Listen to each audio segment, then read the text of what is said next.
Oke, Assalamualaikum warahmatullahi wabarakatuh. Om Swastiastu, Namo Buddhaya, salam sejahtera buat kita semua. Selamat siang para peserta webinar hari ini, para teman-teman sejawat, para profesor, dokter-dokter semua. Terima kasih atas kehadirannya. Kita dapat bertemu kembali di sini. Saya Dr. Teresia Handayani dari ID Kota Yogyakarta. Memohon izin untuk memimpin webinar kali ini. Oke. Puji syukur kita panjatkan kepada Tuhan Yang Maha Esa karena kita semua dapat berkumpul kembali melalui webinar kali ini sebagai upaya terus mengupdate ilmu. Semoga kita semua nggak kena webinar toksik ya, semoga. Dan semoga juga boyok kita nggak pegel karena kita hari ini bahas tentang boyok kan. Banyakan duduk, banyakan webinar, boyoknya pegel. Nah, ini ternyata berguna juga mungkin buat dokter-dokter semua ini. Oke. Terima kasih atas kehadirannya semua, terima kasih untuk partisipasinya. Webinar kali ini merupakan bentuk kolaborasi luar biasa dari ID Kota Yogyakarta dan PT Novartis Indonesia. Hari ini terima kasih juga saya ucapkan kepada Ketua ID Wilayah DIY, Dr. Joko Murdianto SPAN, untuk segala dukungannya. Kepada Dr. Purwo Adi Sujatno sebagai Ketua ID kami yang tercinta, selalu mendukung dan selalu bersedia untuk membuka acara. Sebelum kita memulai, perkenankan saya untuk meminta waktu teman-teman sejawat semua untuk mengheningkan cipta untuk para teman kita yang telah gugur di era pandemi ini. Semoga arwah mereka diterima di sisinya. Berdoa menurut kepercayaan dan agamanya masing-masing, dipersilakan.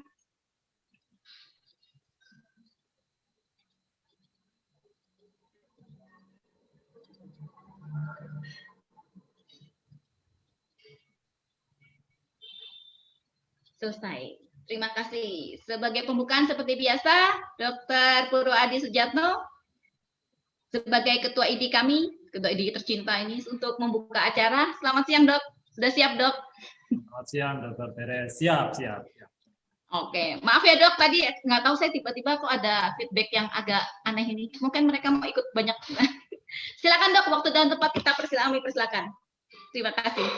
Ya, terima kasih, Dr. Teres. Assalamualaikum warahmatullahi wabarakatuh. Selamat siang sejawat semua anggota ID di seluruh tanah air. Salam hormat dari ID cabang Kota Yogyakarta. Semoga damai, kesejahteraan, kesehatan, kebahagiaan, dan kesuksesan senantiasa Allah limpahkan kepada kita semua. Selamat berjumpa kembali dengan ID cabang Yogyakarta. Terima kasih atas partisipasi sejawat semua dalam acara webinar pada siang hari ini, yang merupakan kolaborasi antara ID cabang Kota Yogyakarta dengan PT Novartis Indonesia. Pada webinar kali ini mengambil tajuk Current Management of Low Back Pain. Saya yakin kasus boyok tadi yang disampaikan oleh Dr. Teres ini tidak jarang kita jumpai. Mungkin di antara sejawat semua juga ada yang mengalami boyokan. Gitu. Ada dua topik hari ini. Yang pertama adalah step by step approach in managing patient with low back pain yang akan disampaikan oleh pembicara kita yang luar biasa, Dr. Rizaldi T. Pinson, MKes SPS. Terima kasih, Dr. Pinson. Dan topik yang kedua adalah inflammatory back pain disease spectrum priorities and challenge yang akan disampaikan oleh sejawat senior kami, guru kami, Dr. Dedi Nurwahid Akadiono, MKes SPPD KR Finasim. Terima kasih, Dok, untuk perkenannya berbagi bersama kami semua. Dan hari ini moderator seperti biasa oleh Dr. Teresia Handayani. Terima kasih kepada semuanya yang sudah bekerja sama sehingga acara ini boleh berjalan dengan baik. Terima kasih kami sampaikan kepada Ketua ID wilayah kami, Dr. Joko Murdianto, SPAN, MPH yang terus mendorong kami untuk mengadakan kegiatan yang bisa dirasakan manfaatnya untuk semua anggota ID dalam semangat saling asah, saling asih, saling asuh. Semoga webinar kali ini memberikan manfaat buat kita semua. Selamat mengikuti webinar, semoga acara ini boleh berjalan dengan baik, sukses, tidak kurang suatu apapun, lancar dan bermanfaat. Demikian, wassalamualaikum warahmatullahi wabarakatuh. Waktu kami kembalikan Dr. Teres, terima kasih. Terima kasih banget dok, selalu nyempatin waktu, itu selalu saya todong sebenarnya, selalu todong, dok 10 menit gitu ya dok. Terima kasih banget ya dok atas selalu dukungannya. Sehat-sehat selalu. Sehat untuk semua. Amin. Pada hari ini tentu saja kita ngebahas tadi tentang boyoan katanya. Boyoan ternyata banyak versinya ini ternyata, dan kita bahas tentang detail. Karena ternyata memang kasusnya lagi banyak nih dok, karena banyak sindrom office syndrome ya. Karena sekarang semua orang duduk di depan office. Nah nanti dibahas detail dengan dua pembicara kita yang sungguh luar biasa ini. Ya seperti biasa, narasumber pertama kita adalah Dr. Rizaldi Tepinson MKes SPS. Dr. Pinson ini lahir di Samarinda bertahun-tahun yang lalu. Katanya tadi udah bisikin saya jangan sebutin tahunnya, malu katanya. Off the record. Beliau lulus S1, S2 dan spesialis juga S3-nya dari FK UGM. Cinta sekali dengan UGM. Merupakan dokter neuro, beliau di Rumah Sakit Bethesda Yogyakarta dan Bethesda Lempuyang Wangi Yogyakarta juga. Dan beliau ini aktif sekali mengajarnya di beberapa universitas, di FK UKDW, dan juga di Fakultas Kedokteran FK KMK UGM juga. Oke, Dr. Pinson aktif melakukan penelitian juga dan menulis, terlihat dari banyaknya publikasi dan buku yang beliau tulis. Ini katanya bukunya udah 8. Bentar lagi mau nerbitin buku tentang cerpen ini kayaknya dokter. Cerita lucu di kala pandemi ya dok ya. Nanti kita tunggu. Kali aja dibuat sebagai door prize kan. Pada webinar kali ini, Dr. Pinson akan membawakan sharing tentang step-by-step approach in managing patient with low back pain. Nah, terus pembicara kedua tentu saja tidak asing lagi adalah Dr. Dedi Nurwahid Akadiono, SPPD Konsultan Rheumatologi MKes Finasim. Ini gelarnya aja sudah 2 lembar, dok. Beliau lahir di Kediri, sama beliau juga bilang jangan sebutin tahunnya, katanya off the record juga. Beliau lulus dari S1 FK Universitas Erlangga tahun 2003. Itu udah ketahuan nih dok. Subspesialis rheumatologi dari FK UGM tahun 2007. S3 dari FK UGM 2018. Beliau juga merupakan ketua program studi pendidikan dokter spesialis FK KMK UGM dan aktif mengajar di Universitas FK KMK juga. Siang hari ini Dr. Dedi akan membawakan tentang inflammatory back pain disease spectrum, priorities and challenge. Oke, selamat siang Dr. Pinson dan Dr. Dedi, sudah siap ya dok semua ya? Terima kasih atas kehadirannya. Terima kasih Dr. Purwadi. Sehat-sehat selalu dok. Ya. Oke. Terima kasih atas kesempatannya, atas menyempatkan waktu untuk memberikan pengalaman dan ilmu bagi kami semua. Oke, sekedar informasi dulu untuk sebelum memulai acara, untuk bagi peserta ada beberapa hal yang harus diperhatikan. Mudah-mudahan nggak bosan yang selalu saya sebutkan ini. Pertanyaan dituliskan melalui live chat di inbox di YouTube. Silakan dituliskan nama, alamat dan pertanyaan ditujukan kepada siapa. Alamatnya nggak usah lengkap-lengkap dok, cukup dari kota saja ya. Terus untuk mendapatkan sertifikat, ini pasti tanyain nanti banyak, tapi minta tolong diperhatikan. Akan kami kirimkan, akan kami tulis link evaluasi pada saat akhir diskusi. Saya akan menuliskan di live chat maupun di box komen di YouTube-nya. Oke, kalau misalnya dok saya kelewat, boleh nanti hubungi kami atau nanti lihat di Instagram ID Kota Yogyakarta gitu. Jadi jangan lupa follow sama subscribe. Oke, terus bunyi dan jangan juga pakai jempolnya, jangan lupa ya. Oke, untuk langsung ke sesi pertama akan dibawakan oleh Dr. Pinson tentang step by step approach in managing patient with low back pain. Kami berikan waktu 25 menit dok pada Dr. Pinson. Seperti biasa, bila waktu mendekati saya mohon izin untuk memberitahu. Terima kasih dok, silakan. Ya, yang saya hormati dan saya banggakan Dr. Purwadi, para senior, para sejawat, guru saya Dr. Dedi. Terima kasih Dr. Teresia, para sejawat, para senior sekalian. Saya mohon izin share slide.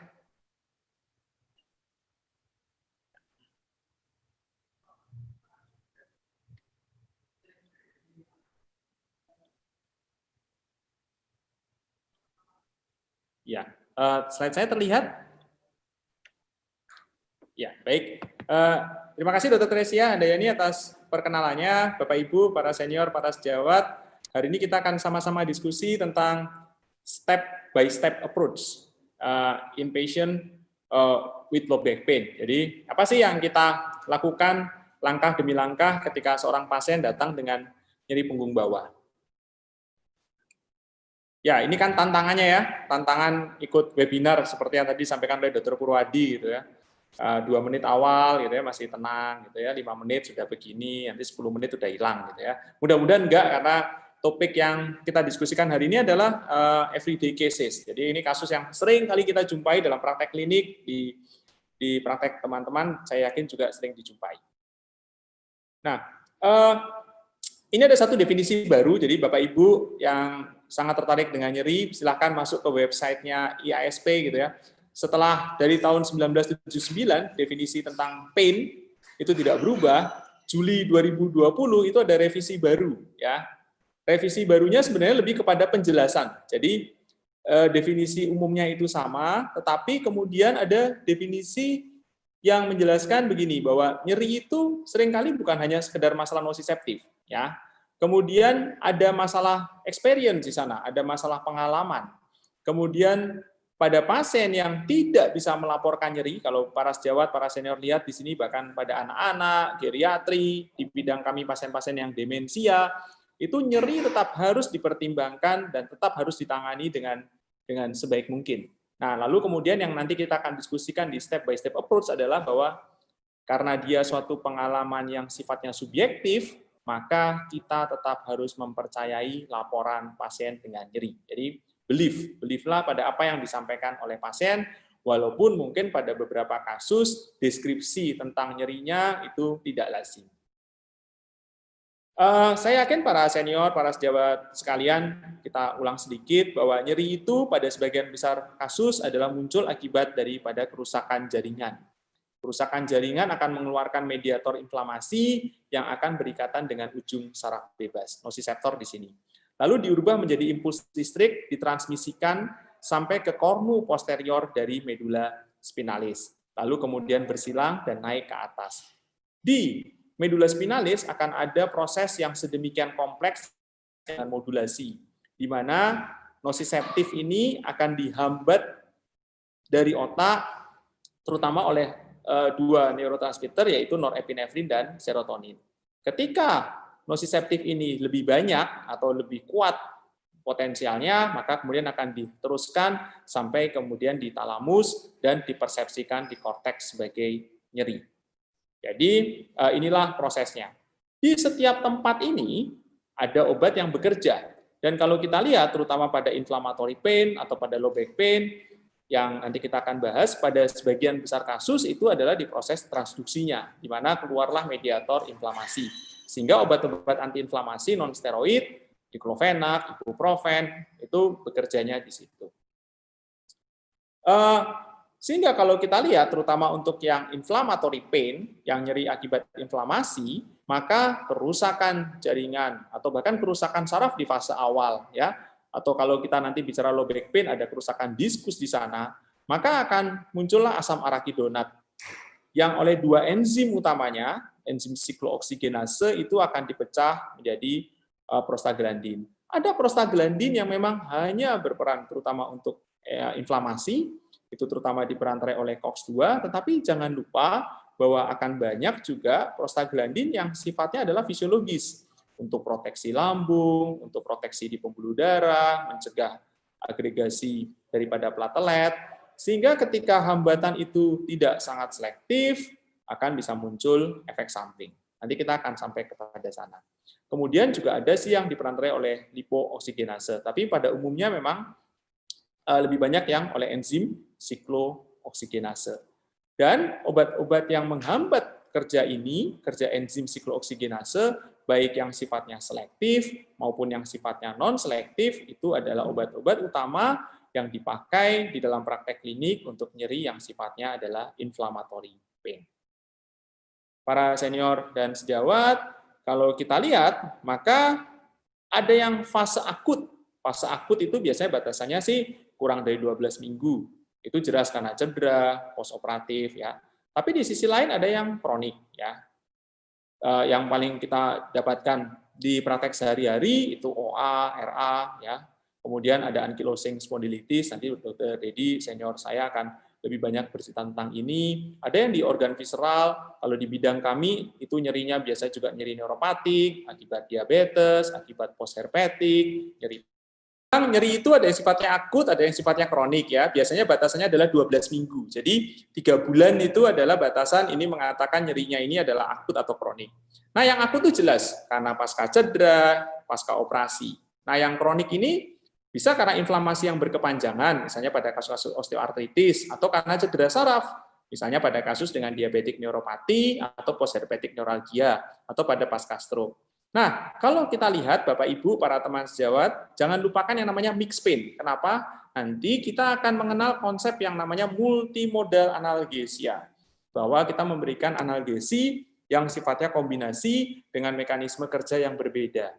Yang tujuannya memang karena tadi ada yang nyeri yang sifatnya campuran, ada yang sifatnya mix ya, mix pain. Nah, salah satu yang paling umum terjadi untuk mix pain itu adalah pada kasus dengan low back pain. Nah, sehingga nyeri itu bisa akut dan kronik yang biasanya batasannya adalah 12 minggu, di mana yang berbeda pada nyeri kronik itu adalah seringkali penyebabnya bahkan sudah nggak ada. Kalau Bapak Ibu, para sejawat, para senior pernah mendapatkan misalnya pasien dengan nyeri pasca herpes. Pasiennya datang dengan mengatakan herpesnya sudah sembuh, sudah lama sekali sembuh, tetapi kemudian nyeri itu tetap ada terus. Ya, jadi kadang-kali itulah yang terjadi pada chronic pain. Dan berbeda dengan nyeri akut, maka nyeri kronik itu akan sudah mempengaruhi terutama pada aspek dari psikososial. Ada gangguan tidur di sana, bahkan ada stressful di sana, sehingga tujuannya adalah ketika kita mendapatkan acute pain, jangan sampai lalu kemudian terjadi transisi ke chronic pain. Sehingga di awal, kalau bisa diobati dengan sedemikian sungguh-sungguh, supaya nyeri akut itu tidak transisi kepada nyeri yang sifatnya kronik. Nah, Bapak Ibu, inilah adalah step by step approach ya. Jadi yang pertama adalah A. Dan prosesnya di sini akan banyak di A ini sebenarnya. Ask about pain systematically. Jadi tanyakan apa yang nanti kita perlu tanyakan. Ada satu jembatan keledai untuk pasien dengan low back pain yang gampang Bapak Ibu dan para sejawat praktekkan nanti ya. Dan itu less than 2 minutes, 3 minutes gitu. Jadi kurang dari 2 sampai 3 menit untuk dapat mengarahkan kepada diagnosis. Sehingga lalu tadi kalau kita ingat definisi daripada IASP yang baru, maka believe ya. Percayalah, jangan lalu pasiennya mengeluh, "Ini saya sakit boyok." Yang benar.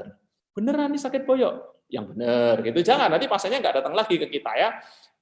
Walaupun kadang keluhannya aneh-aneh ya. Saya barusan dapat pasien tuh, "Sakitnya sekarang di mana, Bu?" Ini kadang-kadang.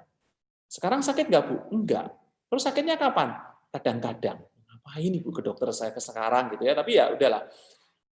Nah, ketika nanti kita sampai pada asesmen yang baik, langkah yang paling krusial adalah choose. Memilih obat anti nyeri yang baik, yang sesuai dengan kebutuhan pasien. Nah, nanti kita akan lihat di sini. Yang menentukan akan ada banyak. Ini akut atau kronik. Tipe nyerinya nociceptif, neuropatik, atau campur. Intensitasnya ringan, sedang, atau berat. Ada nggak komorbid? Ada nggak komedikasi? Maka choose ini menjadi satu langkah yang sangat krusial. Lalu pastikan bahwa terapi itu diberikan, lalu kemudian bekerja samalah dengan pasien dan keluarga untuk mencapai tujuannya, terutama pada pasien-pasien dengan chronic pain. Nah, ini low back pain ya, jadi 84% pasien itu, kita itu setidaknya seumur hidup itu pasti pernah mengalami low back pain. Cuma 16% yang enggak. Ya. Jadi rata-rata pasti pernah lah ya. Sehingga 1 tahun prevalence dalam 1 tahun itu 50% populasi itu pernah ngeluh low back pain. Ya. Ini hanya dikalahkan oleh sepalgia hidik itu lebih tinggi sedikit. Makanya kalau izin kerja atau bolos itu kan alasannya pusing, ya toh? Saya suka pusing gitu ya, bukan nyeri boyok gitu ya, karena kalah dia. Kalau suka pusing ya diteruskan kan gitu jawabannya. Oke, sehingga ini adalah insidensinya. Ini di usia-usia produktif nih ya, usia dekade 3, dekade 4 gitu ya. Tetapi ketika nanti mulai usia lanjut, maka akan ada yang sifatnya apa? Penyakit-penyakit degeneratif yang akan muncul di sana. Nah, ini batasannya tadi ya. Jadi akut itu kurang 4 minggu, subakut itu 4 sampai 12 minggu, dan yang kronik adalah lebih dari 12 minggu. Nah, Bapak Ibu, step by step approach-nya. AS. Pada AS itu tanyakan. Perhatikan ini nih, bendera merah. 90% nyeri punggung bawah itu adalah sesuatu yang tidak serius. Hanya ada kurang dari 5% itu sesuatu yang serius. Itu yang kita sebut sebagai bendera merah. Ya. Lakukan pemeriksaan fisik yang seksama, kemudian evaluasi movement. Ini penting. Kenapa? Karena pada sebagian besar kasus itu adalah myogenik, myofascial pain. Sehingga nanti kita akan melihat movement. Dan movement ini menjadi salah satu juga evaluasi ketika pengobatan kita berikan. Ya. Kemudian pastikan penyebab nyeri. Pain generatornya mana? 1 atau lebih. Nanti kita akan diskusi sampai ke sana. Lalu jangan lupa nih, komorbid. Ada komorbid nggak? Oh iya, saya sakit jantung, hipertensi, diabetes, sekarang saya sakit boyok. Pilihan pengobatannya akan sangat berbeda dengan orang yang nggak sakit apa-apa dan sakit boyok. Kenapa? Kita harus berpikir dengan penggunaan obatnya, dan kita juga harus berpikir dengan komedikasinya, obat yang lain yang dikonsumsi oleh pasien tersebut. Nah, sehingga kalau disebut etiologi, yang paling banyak itu yang di sini nih, mekanik dan non-spesifik low back pain. Ini yang paling banyak, terutama yang lumbar strain, lumbar sprain, ya, ligamen, kemudian yang sindroma myofascial, karena posisi yang salah. Tetapi hati-hati, ada tadi yang karena sesuatu yang sifatnya serius, yang sifatnya non-mekanik. Nah, ini yang harus kita singkirkan. Ya, termasuk juga kompresi dari saraf, kemudian referral pain dari organ-organ visceral. Nah, ini contoh. Ibu Wati, 44 tahun, dengan nyeri punggung bawah, tidak menjalar ke tungkai. Jadi Bapak Ibu, nanti ada satu pertanyaan di jembatan keledai itu, menjalar atau tidak? Menjalar itu adalah karakteristik yang sangat khas daripada nyeri yang ada komponen neuropatiknya. Jadi yang bisa menjalar itu adalah radikuler, itu adalah gambaran dari neuropatik pain. Ya, karakteristik pada pasien dia bilang kemeng, pegel, intensitasnya ringan sedang, saya masih bisa kerja lah, ya. Memberat bilang bungkuk, bertambah saat bekerja, membaik kalau istirahat. Sejak 2 minggu, tetapi ya begitu-begitu saja. Ada riwayat trauma yang signifikan Bu Wati, jatuh dari pohon misalnya, atau ditabrak, atau jatuh terduduk yang signifikan, itu tidak ada. Pemeriksaan tidak ada kelemahan anggota gerak, pasien diminta jinjit, jalan pakai tumit, itu tidak ada masalah. Apa yang harus saya tanyakan? Nah, para sejawat, para senior yang saya hormati, ini yang paling penting, akut low back pain, atau episode baru, atau recurrent back pain. AS dulu, pain history. Ya. Yakinkan bahwa ini tidak ada sesuatu yang serius. Sebagian besar itu ada di no jawabannya. Ini yang kita bilang non-specific low back pain. Ya. Tetapi ada yang serius. Nah, karena Bapak Ibu, teman-teman sejawat, sering menghadapi ini jembatan keledainya nih, tunafis. Nah, yang perlu ditanyakan adalah tunafis. Ya. Tunafis itu T-nya adalah trauma. Traumanya harus signifikan. Ya. Kalau ditanya, apakah pernah jatuh Bu Wati? Pernah. Kapan Bu? Waktu SD. Wow, sudah terlalu jauh. Jatuhnya gimana Bu? Jatuh di jegal temennya, ya, nggak ada hubungannya sama low back pain-nya sekarang. Traumanya harus signifikan. A-nya adalah unexplained weight loss. Ada nggak penurunan berat badan yang tidak bisa dijelaskan? Saya ini nggak diet, nggak tapi turun. Nah, ya pikirkan ini keganasan atau penyakit infeksi. Begitu ada gangguan neurologis, ada gangguan dalam hal defekasi, ada gangguan dalam hal miksi, ada kelemahan, itu bendera merah. Itu perlu segera dievaluasi, bahkan dirawat. Ya. Lalu AIDS, ya ini tidak selalu ya, karena banyak sekali nanti semuanya jadi bendera merah nih kalau usianya di atas 50 tahun. Tapi pada usia lanjut tetap pikirkan terutama penyakit-penyakit yang sifatnya serius, terutama juga kanker. Kalau sakit boyok itu disertai dengan demam, ya.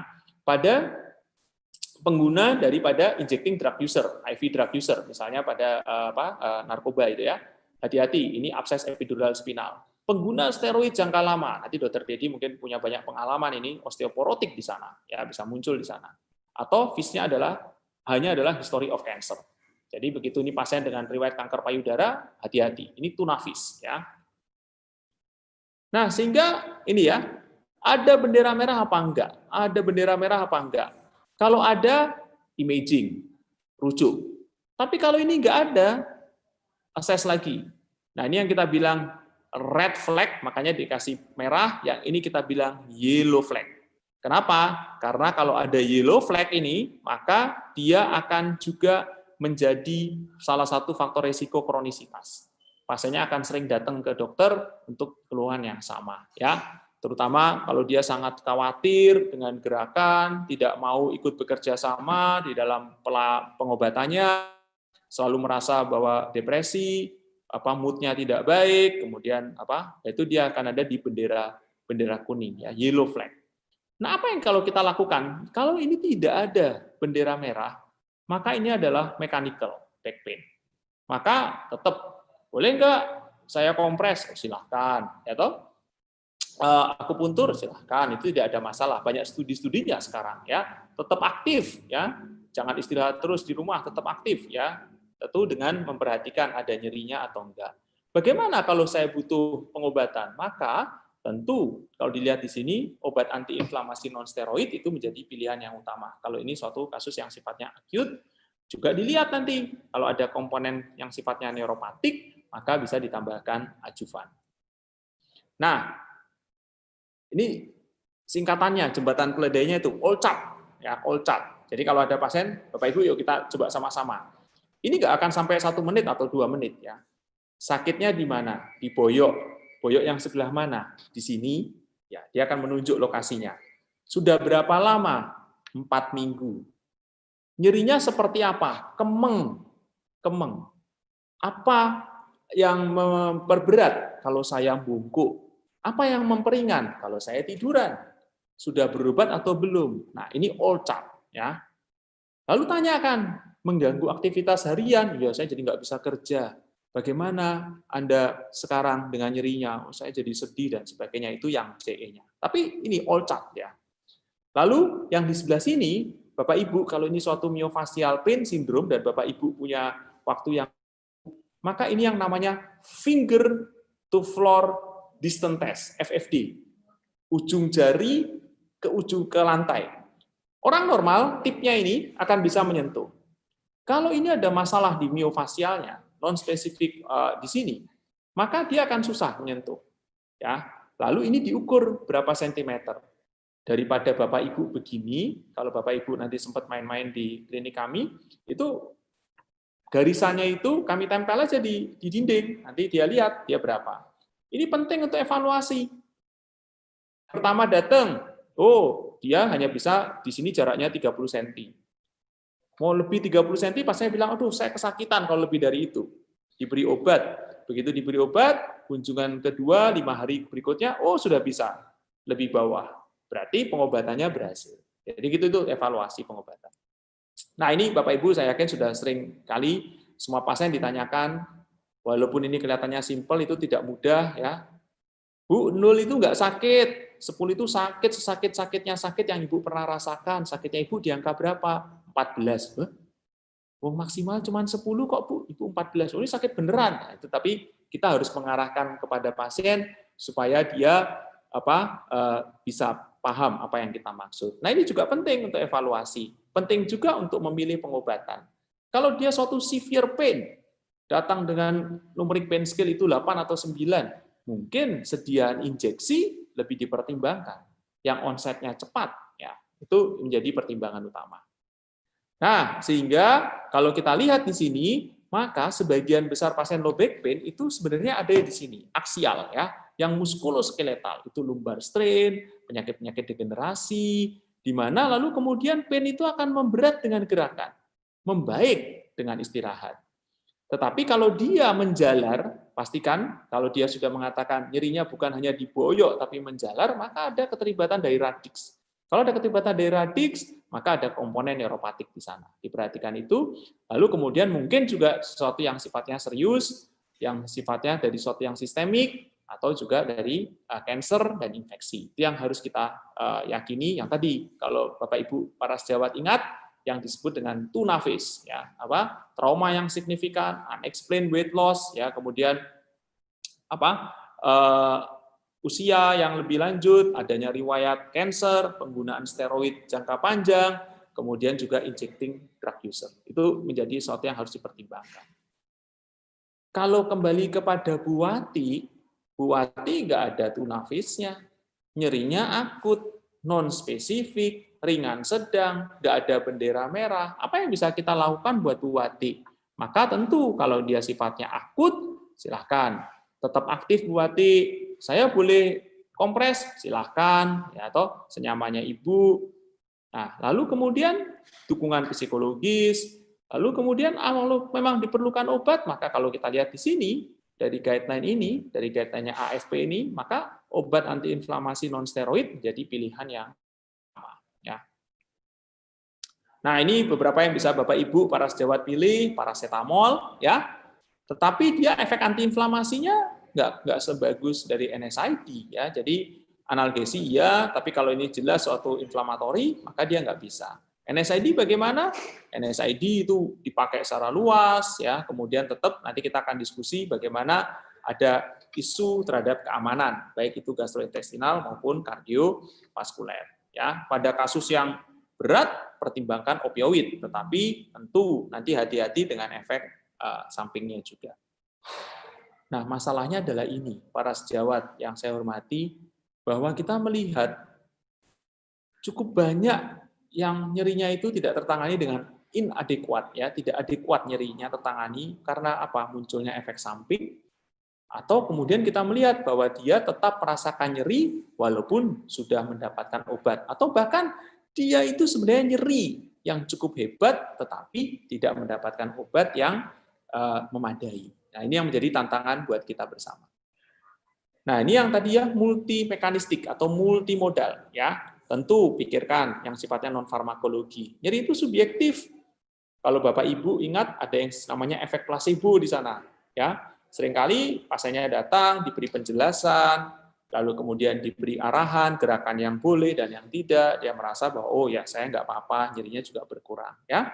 Lalu tadi ya ingat mencatat nyeri, kalau sibuk sekali all chart tadi, tuna fish all chart, ya onset, lokasi, durasi, karakteristik, apa yang memperberat, apa yang memperingan, dan riwayat terapi. Pastikan pain generator. Seringkali pain generatornya nggak hanya satu, radixnya kena, muscle-nya kena, maka nanti dua-duanya harus mendapat pengobatan yang memadai. Ya, jangan sampai nanti terjadi kronisitas, karena kalau sudah terjadi kronisitas, pengobatannya menjadi lebih susah dalam tanda kutip. Nah, yang bisa dipilih silahkan, bisa paracetamol sebagai first line, bisa juga obat antiinflamasi non-steroid, baik itu yang sifatnya selektif atau yang sifatnya non-selektif. Ya. Kalau dia tidak membaik, bisa intervensi, atau pada kasus-kasus yang gagal, maka bisa dilakukan. Nah, kalau bicara dengan obat antiinflamasi non-steroid, maka kita punya banyak pilihan. Nah, salah satunya adalah diclofenac. Ya. Dari dulu, orang selalu menganggap bahwa diclofenac itu hanya bekerja di perifer. Ya. Ternyata pemahaman yang baru, dia juga bekerjanya di sentral. Ya. Bisa juga menghambat pada influx daripada kalsium di sentral, terutama di medula spinalis. Sehingga mekanisme kerja ini menghasilkan efek analgesia yang poten. Nanti kita akan lihat studinya. Nah, Bapak Ibu, ini kalau punya waktu ya, ini terbit 2 bulan yang lalu, ya. Ini suatu systematic review obat antiinflamasi untuk acute low back pain, ya. Dan kalau kita lihat di sini, NNT itu adalah jumlah pasien yang harus mendapat terapi untuk mendapat pengurangan nyeri lebih dari 50% kepada satu pasien. Artinya apa? NNT semakin kecil semakin baik, ya. Dan kalau kita lihat ini adalah daftarnya, Dan diclofenac yang 100 itu ada di NNT 1,8. Artinya NNT-nya 2. 2 pasien mendapat obat, 1 akan mengurangi pengarangan nyeri lebih dari 50%. Yang satunya nyerinya juga berkurang, tapi tidak sampai 50%. NNT yang baik itu adalah antara 2 sampai 5. Ya, jadi di sini. Ini pilihan-pilihan yang bisa kita pakai.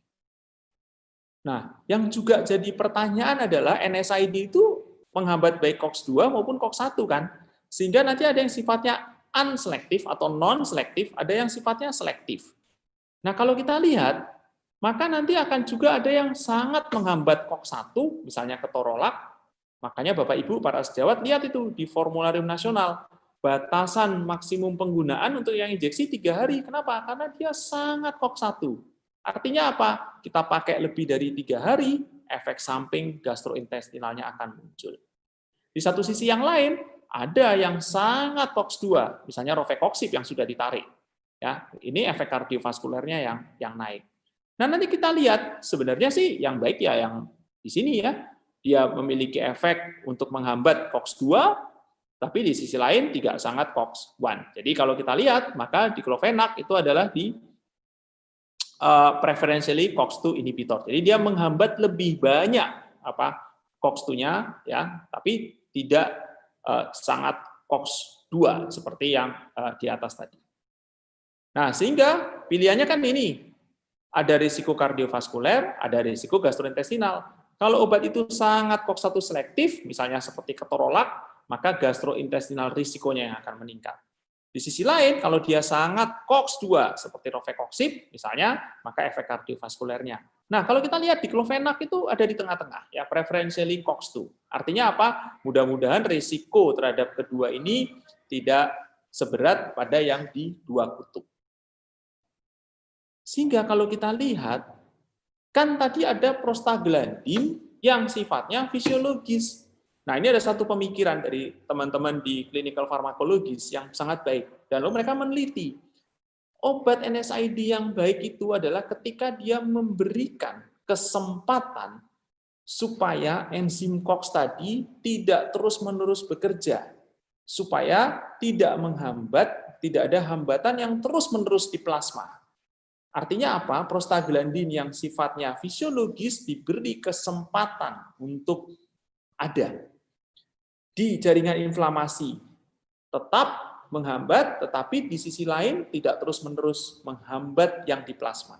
Sehingga kalau disikit, pemikiran ini mengatakan bahwa kalau yang waktu paruhnya pendek, maka dia lebih favorable, lebih minimal efek sampingnya dibanding yang waktu paruhnya panjang. Nah, ini ada satu baru nih 2020 yang mengatakan bahwa pilihannya tentu harus tergantung dari profil risiko pasien, apa nyerinya, akut atau kronik, durasinya mau berapa lama, efektivitas, lalu kemudian profil efek samping. Nah, bicara tentang efektivitas, ada beberapa paper bagaimana Voltaren itu terbukti secara klinis dari berbagai penelitian itu memperbaiki pada pasien-pasien dengan facet joint misalnya, dia dikombinasi, dan kalau kita lihat, nanti yang detail saya yakin Bapak Ibu bisa kita berikan papernya, tapi kalau secara sekilas kita lihat bahwa yang dapat terapi kombinasi baik injeksi dengan methylprednisolone dan oral diclofenac itu adalah yang memperoleh manfaat terbesar. Ya, itu juga bukan hanya nyerinya tetapi disabilitas. Ini yang juga penting. Nyeri berkurang, disabilitas harus berkurang, mobilitas harus lebih baik. Itu yang penting buat pasien dengan low back pain. Ini juga ada satu penelitian bagaimana ini yang IM ya, yang IM untuk acute. Nah, biasanya bagi teman-teman yang bekerja di UGD, ini kan pasien pasti akan datang ke UGD dengan nyeri hebat ya. Jadi kita butuh yang onset cepat, poten ya, bisa menurunkan nyeri dengan cepat. Dan kalau kita lihat memang sebanding antara dexketoprofen maupun diclofenac, dan memang diclofenac yang injeksi, Voltaren injection itu efektif dalam mengurangi nyeri pada acute low back pain. Nah, ini bagaimana sih keamanannya? Ya, jadi ini studi meta-analisis di mana mereka mengecek bagaimana sih keamanan, karena tadi ada 2 isu ya, selektivitas terhadap COX. Dia MOCOX 1 gastrointestinal, MOCOX 2 kardiovaskuler, ya. Dan kalau kita lihat, maka kesimpulan dari meta-analisis tadi adalah diklofenak itu memiliki risiko GI yang sama dengan Coxib dan lebih rendah daripada ibuprofen dan naproxen. Ya. Ini kesimpulan dari meta-analisis tadi. Nah, sebelum diingatkan oleh Dr. Teresia, jadi walaupun kayaknya udah lewat ya, tapi tadi kan sempat lampu mati ya, jadi nggak apa-apa ya. Jadi ini Bapak Ibu, nyeri punggung bawah itu umum terjadi ya. Jadi terima kasih ID Kota ya, PT Novartis mengangkat topik ini hari ini karena ini adalah kasus sehari-hari kita ya. Nyeri boyok itu sering kali terjadi. Proporsi terbesar adalah nyeri non-spesifik. Bapak Ibu, mudah-mudahan sesudah diskusi hari ini, Bapak Ibu ingat itu yang tunafis ya.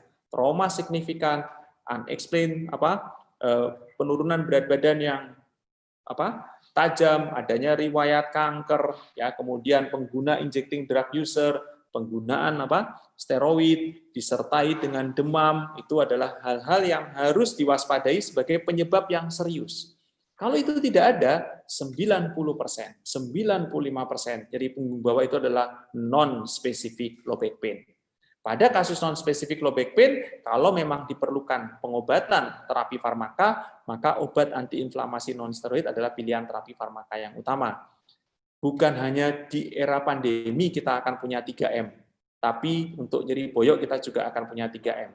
Multidisiplin, multimekanistik analgesia, dan multimodal analgesia. Dan kalau diperlukan NSAID, maka diklofenak dari tadi beberapa penelitian adalah salah satu pilihan NSAID utama dengan profil efektivitas dan keamanan yang baik.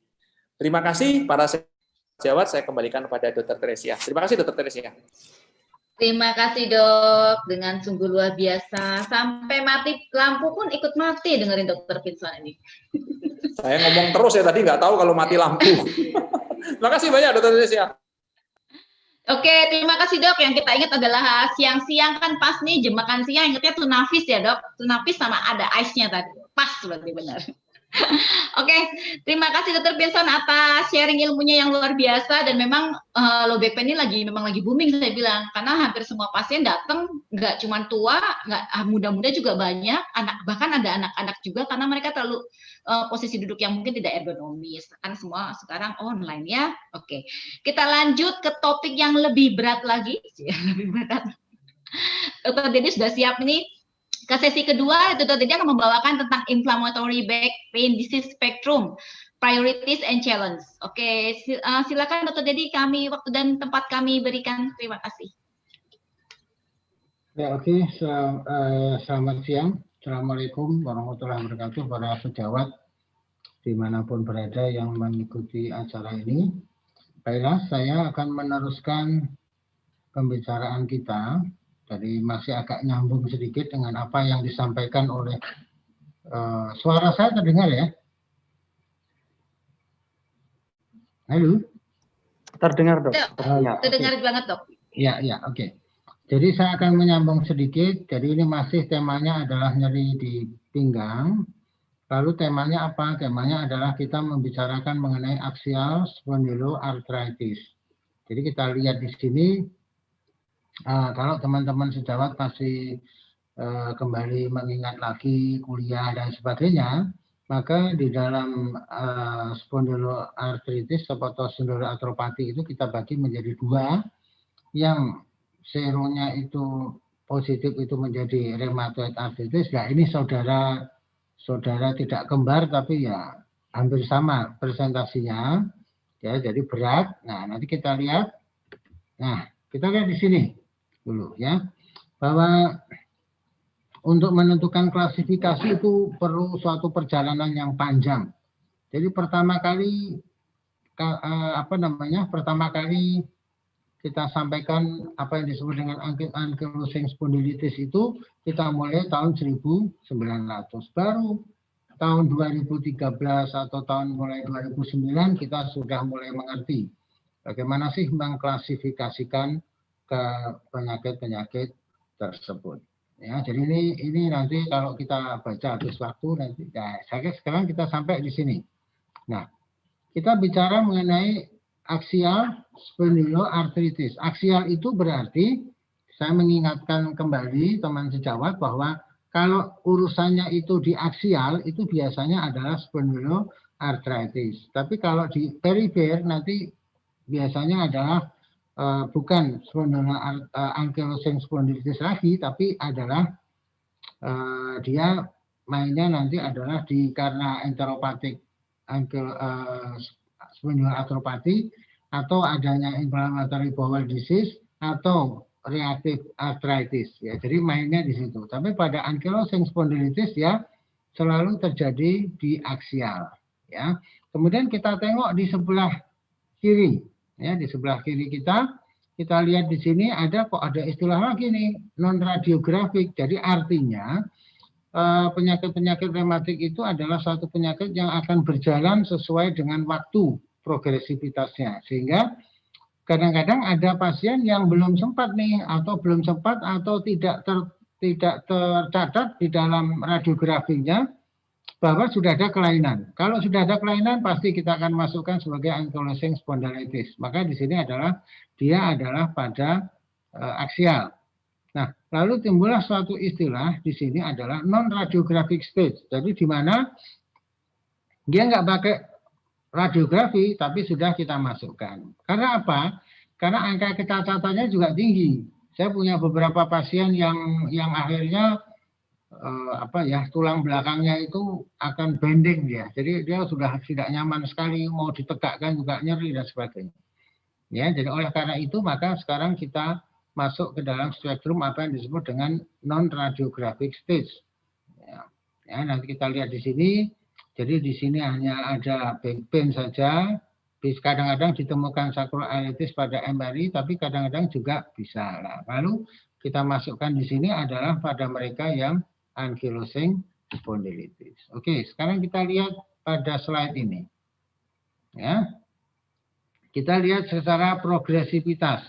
Kalau kita hitung progresivitas, maka yang non radiografik ini adalah mendahului apa yang disebut dengan ankylosing spondylitis, di mana sudah terjadi kelainan atau kecacatan pada tulang belakangnya, ya, terutama pada daerah pinggul. Kemudian secara klinik, perspektif dalam klinis, maka kedua-duanya ini masih masuk dalam axial spondyloarthropathy. Jadi keduanya masuk, cuma karena kita melihatnya dari mana? Kita melihatnya dari spektrum penyakitnya. Maka dia dua-duanya adalah aksial, sama-sama di aksial.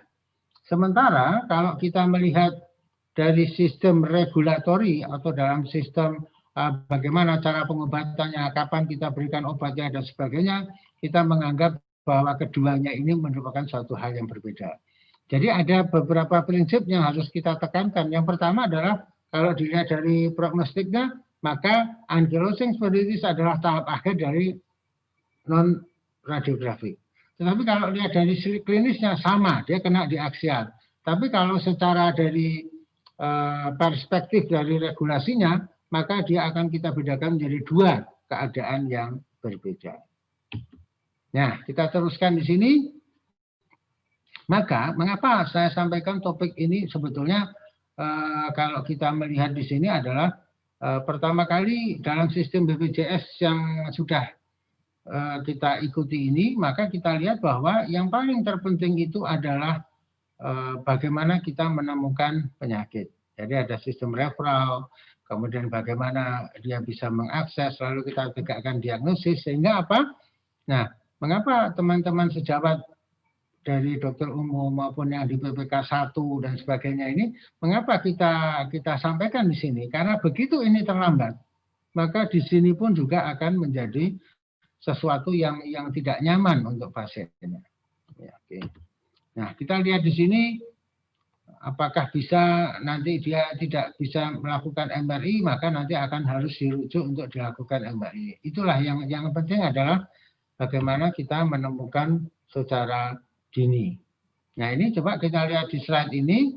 Nah, tadi sudah disebutkan bahwa spondyloarthritis atau SPA ini kita bagi menjadi dua. Yang aksial dan yang periferal. Periferal itu psoriatic arthritis, singkatannya PSA. REA itu reactive arthritis, IBD itu inflammatory bowel disease, yang ini juga ada nyeri-nyeri pada persendian. Artinya dia nyerinya di perifer. Sementara yang aksial itu kita bagi menjadi dua, karena ini adalah spektrum klinis yang berbeda. Yang pertama adalah non-radiografik, yang kedua adalah ankylosing spondylitis. Maka kita lihat di sini, bagaimana menemukannya. Tadi Dr. Pinson sudah menyampaikan bahwa nearly 90% atau 90% is okay, back pain hanya pada kondisi-kondisi yang wajar. Lalu bagaimana kita menapisnya? Yang pertama, apabila nyeri itu terus-menerus dirasakan lebih dari 3 bulan, kemudian onset pertama, ingat ya, ini bukan berarti kejadian ya. Kalau kita melihat bahwa onset pertama itu kejadian terjadi sebelum usia 45 tahun.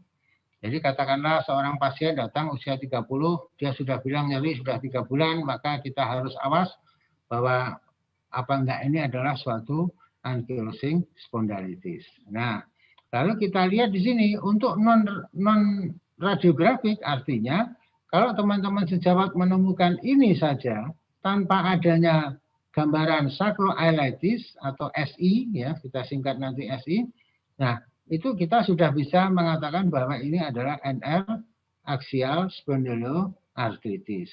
Nah kemudian kalau kita lihat di sini, bagaimana sih apa saja yang bisa terjadi pada pasien-pasien dengan spondyloarthritis. Yang pertama bisa terjadi uveitis, ya, kemudian inflammatory. Jadi istilahnya di sini adalah inflammatory back pain. Biasanya yang kadang-kadang membuat pasiennya juga terlena ini karena kalau begitu bergerak hilang sakitnya. Jadi pikir santai aja, santai-santai saja. Makanya ini yang harus teman-teman sejawat gali ya. Jadi memang karena dia inflamasi pasti besoknya kalau dia sudah bergerak akan terjadi perbaikan. Kemudian bisa terjadi psoriasis, kemudian bisa terjadi inflammatory bowel disease ini tadi ya, ini yang peripheral, bisa terjadi NTC, nanti kita lihat di slide selanjutnya. Jadi kita lihat di sini, kalau memang hanya setelah dari ini tadi, maka kita lihat kalau kita harus menemukan sacroiliitis, maka kita lakukan imaging atau kita lakukan pemeriksaan HLA B27 ya. Tuh. Kemudian di sini adalah bagaimana kita mendiagnosis. Tadi sama, kita lihat di sini chronic pain, back pain 3 bulan, onsetnya di bawah 45, tidak bisa dijelaskan dengan penyebab yang lain. Tadi Dr. Pinson sudah menjelaskan dengan gamblang.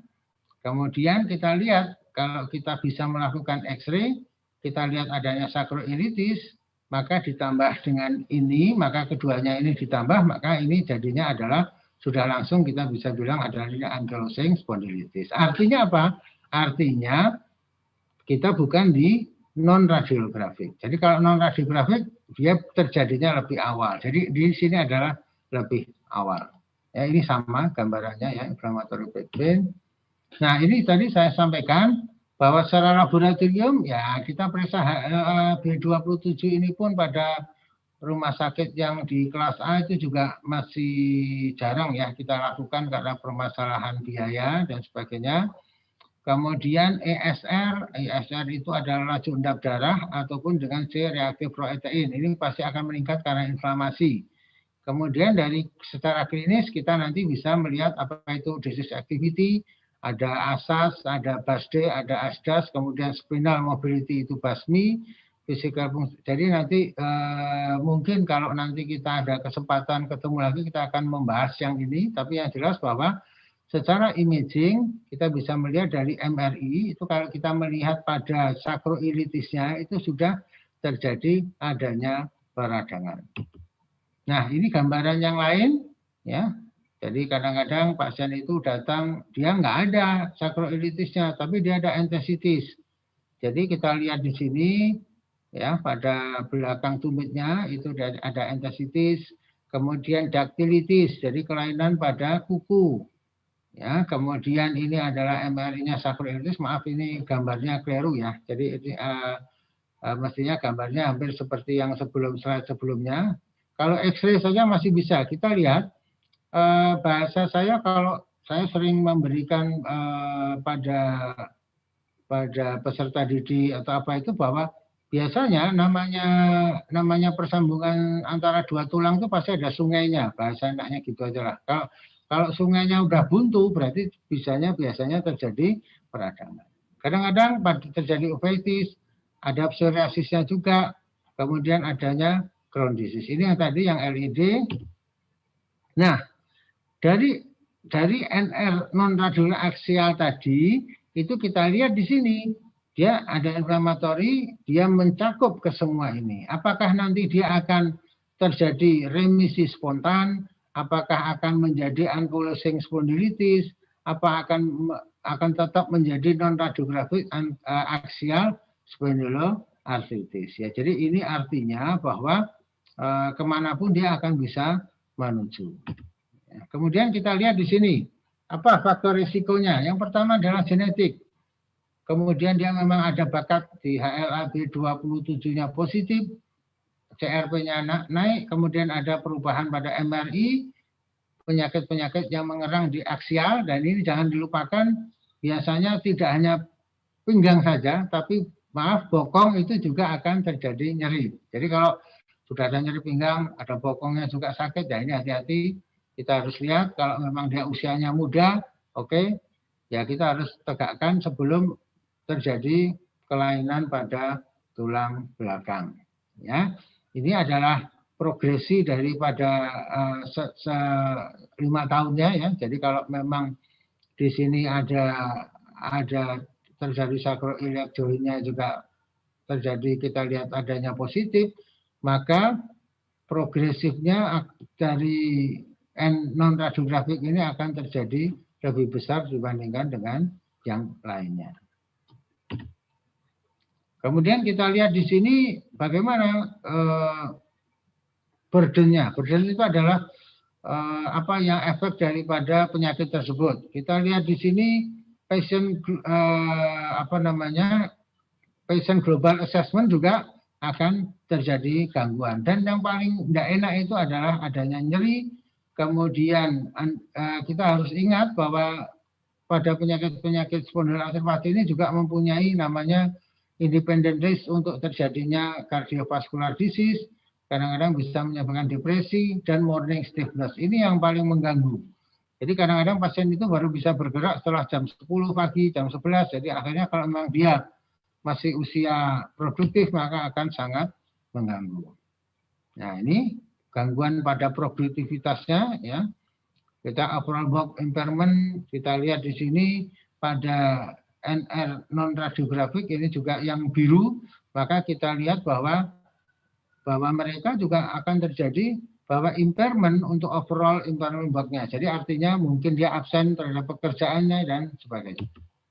Nah, sekarang mesti kita bedakan bagaimana kita melihat back pain. Ya, pertama adalah kalau mechanical maka kita lihat di sini.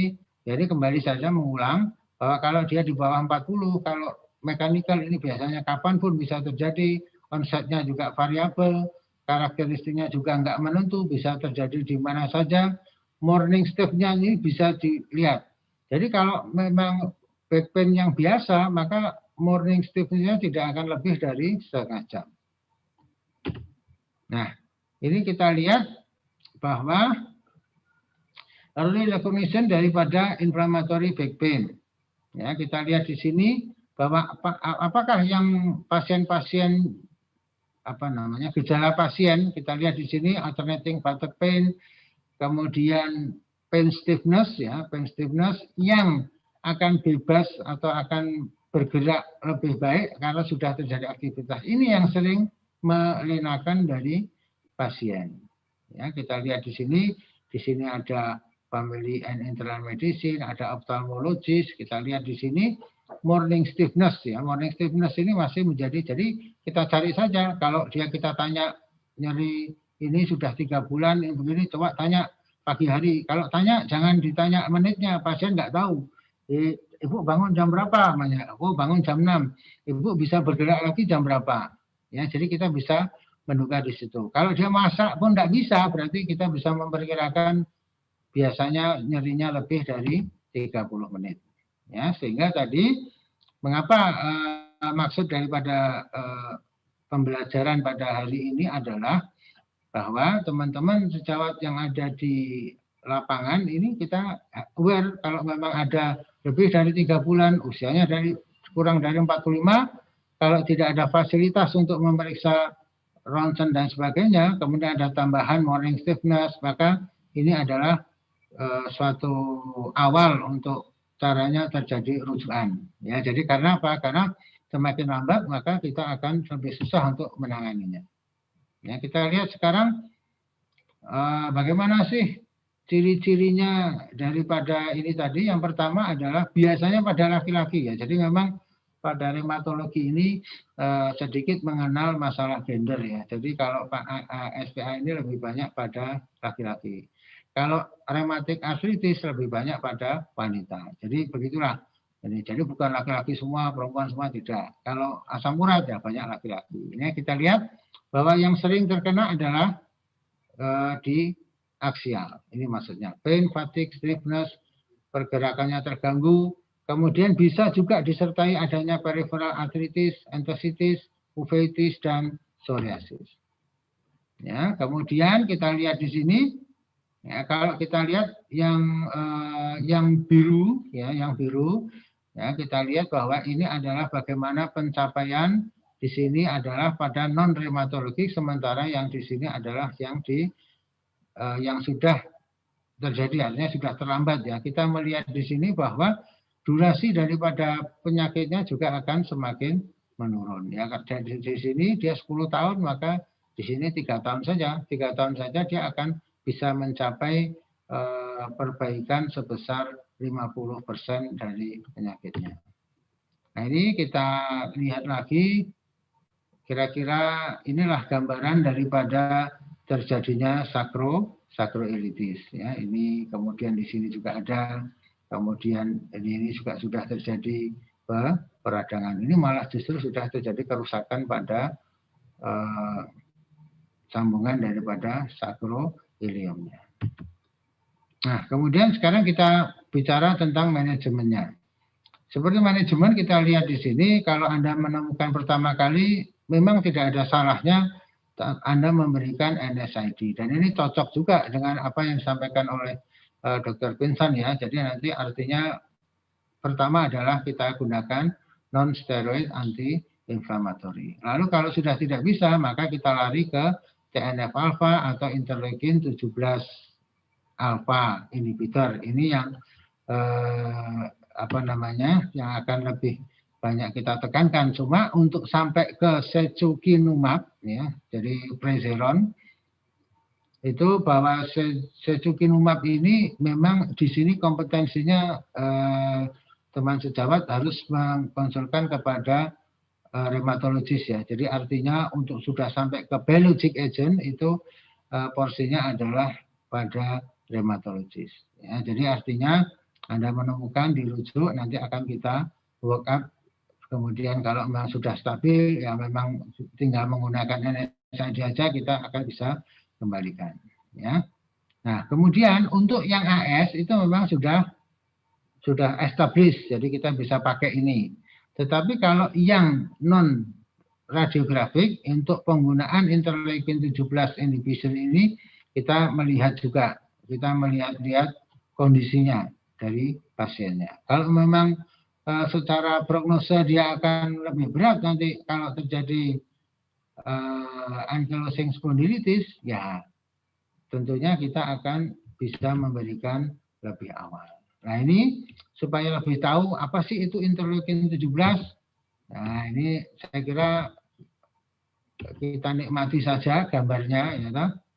Jadi artinya bahwa kita punya sistem adaptif dan innate ya. Kemudian di sini akan keluar interleukin 17 yang akan mempengaruhi makrofag, neutrofil dan lain-lain ini nanti yang akan menyebabkan kalau ini semua keluar, maka akan terjadilah pro-inflammatory cytokine keluar semuanya dan chemokine. Ya, jadi itu ya. Kemudian apa ini penyebabnya? Anda lihat interleukin 1, TNF ini bisa menyebabkan inflamasi, bisa terjadi destruksi, bisa terjadi erosi pada tulang. Nah, inilah yang akan dicegah di sini. Jadi diambil di sini, maka kita akan potong di sini, maka dia akan mencegah terjadinya inflamasi dan sebagainya. Lalu kita lihat sekarang, kita melihat bahwa secukinumab ini adalah kita kalau di dalam di dalam reumatologi itu tidak kita hanya melihat dari asas 20. Asas 20 itu 20% saja terjadi perbaikan, maka itu disebut asas 20. Asas 40 memang jauh lebih susah untuk dicapai. Jadi artinya ya itu semua akan tergantung dari genetik dan kondisi daripada pasien masing-masing. Ya, kita lihat di sini dalam waktu 1 minggu saja pemberian itu sudah terjadi bahwa persentase respon untuk terjadinya perubahan ini adalah sebesar 40, jadi hampir setengah dari pasien.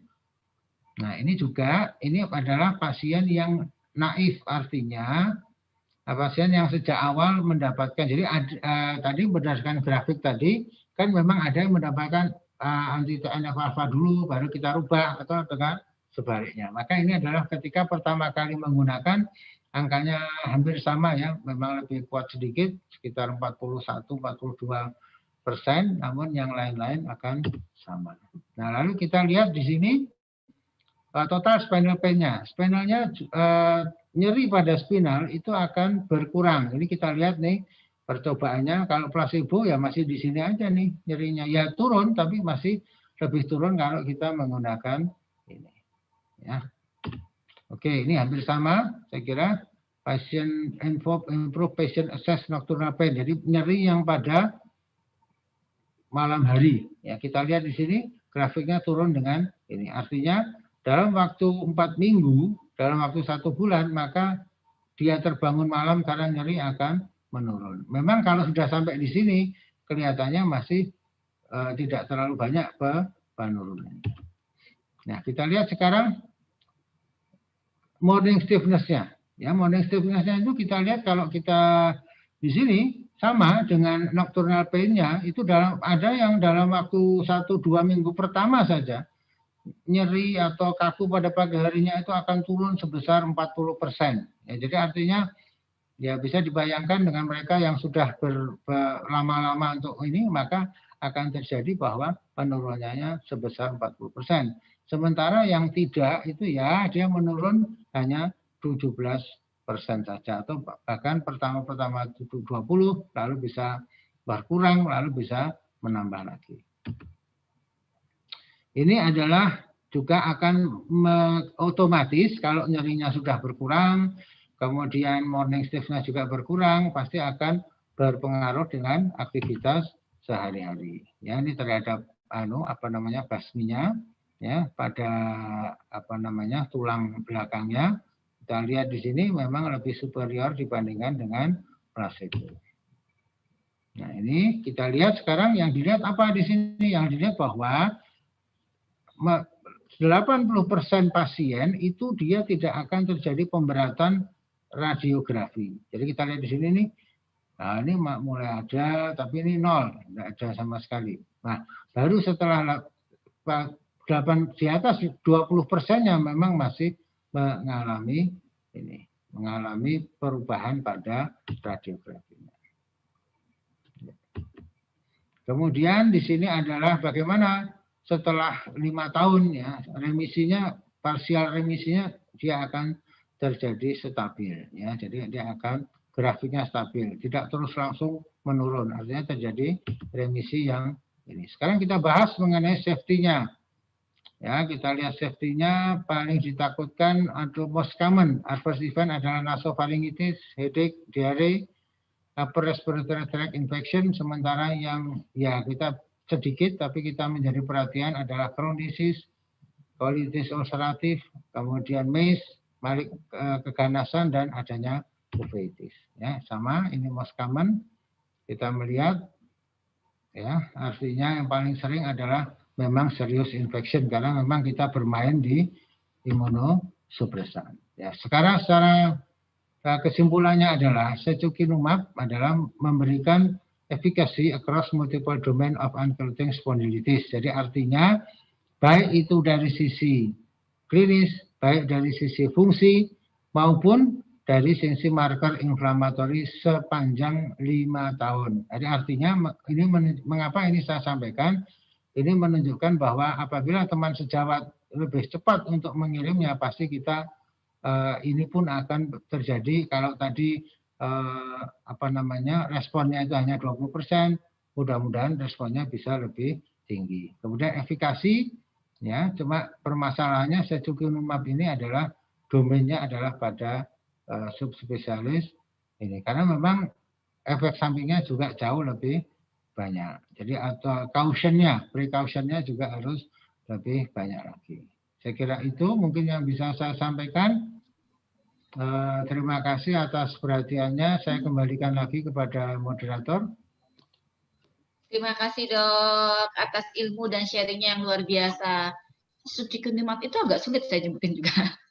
Terima kasih Dok, luar biasa banget. Ini sambil menunggu saya mencatat untuk pertanyaan-pertanyaan, silakan untuk para dokter untuk menuliskan pertanyaan di live chat, mohon dituliskan nama dan kota asal.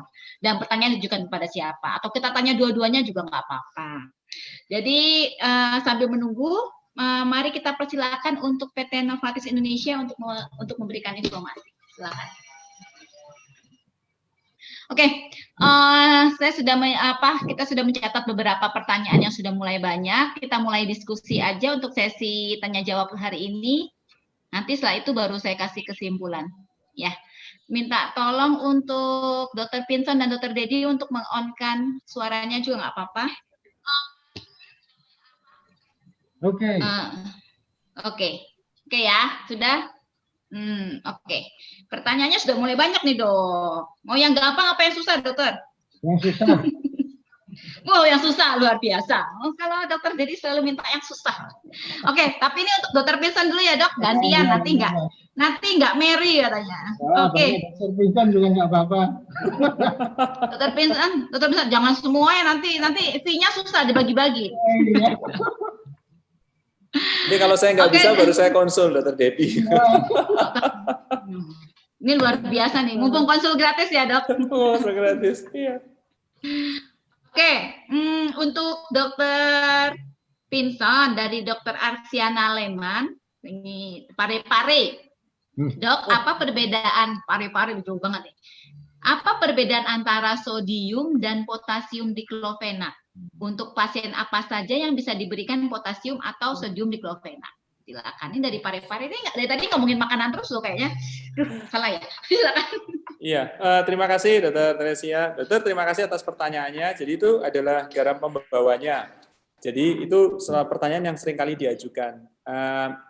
Yang potasium itu memang relatif lebih cepat diabsorpsi daripada yang sodium. Sebagai satu catatan, tidak ada head to head untuk clinical efficacy sampai saat ini yang saya tahu head to head itu dia dibandingkan antara yang garamnya sodium dan potasium. Tetapi kalau dibandingkan untuk efek farmakokinetiknya, maka yang potasium itu lebih mudah diabsorpsi. Sehingga harapannya kalau dia lebih cepat diabsorpsi, efeknya lebih cepat bekerja. Dan kalau teman-teman sejawat lihat, maka yang sediaan potasium itu yang lalu dibuat oleh PT Novartis itu dalam berbagai inovasi, misalnya dalam bentuk yang fast ya, atau yang dispersible itu ya, yang itu karena memang diharapkan kerjanya yang untuk bisa lebih cepat ya, sehingga teman-teman dokter gigi juga lebih sering pakai yang potasium karena memang efeknya lebih cepat. Mungkin itu Dokter Teresia, terima kasih. Oke, tapi penggunanya bisa bareng-bareng ya Dok? Misalnya bisa salah satu gitu ya Dok? Oh ya, salah satu karena yang bekerja sebagai efek antiinflamasi kan diklofenaknya, bukan potasium atau bukan sodiumnya, tapi kan diklofenaknya. Ya. Oke, Dokter Dedi ada tambahan nggak Dok? Enggak, lagi tegang-tegang. Yakin Dok? Oke. Pertanyaan dari Dok, saya sudah pikir udah jelas ya untuk jawabannya. Pertanyaan untuk Dokter Dedi dari Dokter Wirawan, bagaimana terapi biologis untuk AS Dok? Tolong dijelaskan, terima kasih. Ini pertanyaannya singkat tapi padat. Silakan Dok.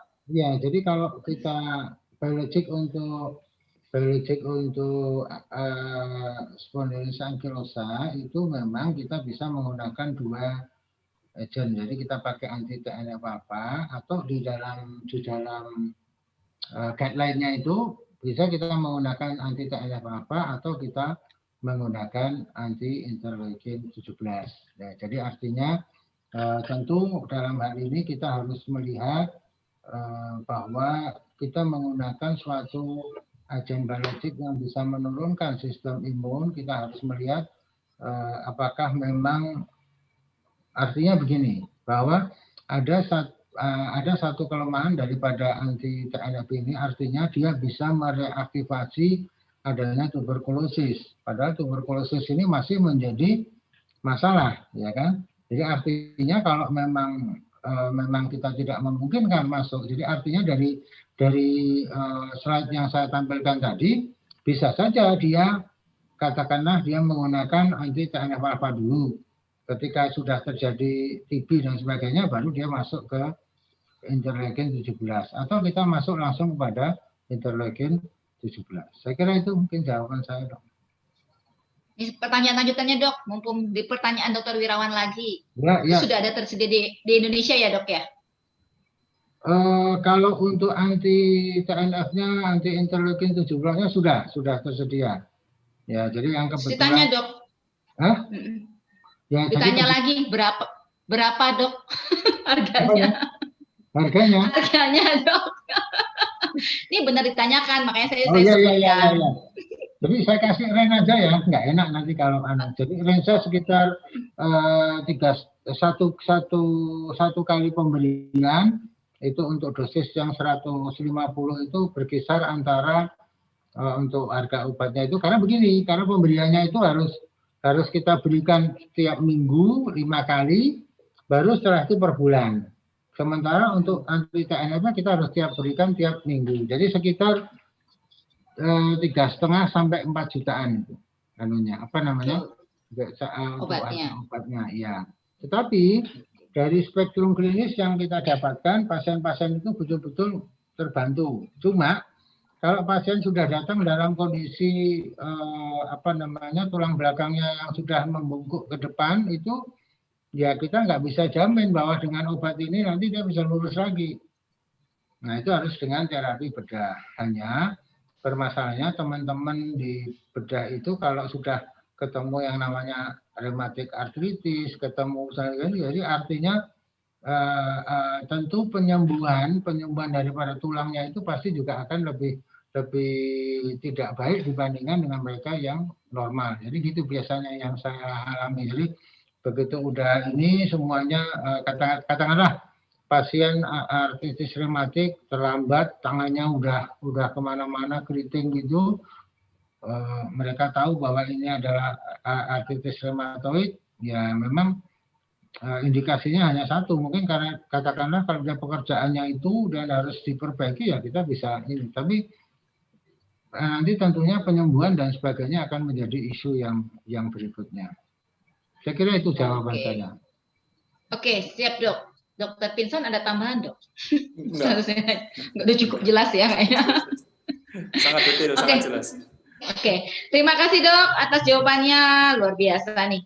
Nah, sekarang giliran Dokter Pinson kembali. Pertanyaannya banyak banget nih untuk Dokter Pinson. Dari Dokter Himawan, Dok, saat pertama kali kita menegakkan diagnosis LBP, apa yang pertama kali kita berikan kepada pasien? Apakah farmakoterapi, apakah fisioterapi, perbaikan pada pola aktivitas fisik, atau barengan aja tuh, Dok? Bagaimana, Dok? Terima kasih. Ya, terima kasih Dr. Iman atas pertanyaannya. Kalau kita lihat, yang pertama adalah memastikan tadi ya, tidak ada bendera merah ya, tidak ada bendera merah. Kalau bendera merah tidak ada, apa yang bisa dilakukan? Kalau kita simak yang tadi di slide terakhir, maka multimodalitas itu menjadi sesuatu yang bisa dipertimbangkan. Artinya apa? Kombinasi misalnya edukasi itu menjadi sesuatu yang penting yang seringkali kita lupakan ya. Edukasi bagaimana posisi yang benar sehingga nanti ada yang namanya back school. Para sejawat pernah dengar nggak back school? Jadi saya beberapa kali itu bilang back school itu bukan kembali ke sekolah, itu Kiki buku tulis, tapi back school itu sekolahnya boyoknya itu disekolahkan, bagaimana duduk yang baik, bagaimana mengangkat barang yang baik itu menjadi sesuatu yang penting.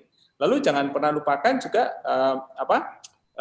stay aktif. Kalau ini sesuatu yang sifatnya non spesifik maka tetap aktif itu. Nah, tentu diperlukan terapi farmaka.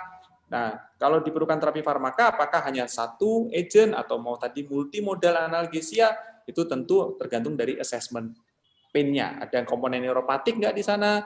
Ada muscle spasm nggak di sana? Itu bisa dikombinasikan. Terima kasih Dr. Teres. Oke, jelas banget nih, Dokter Dedi, ada tambahan, Dok?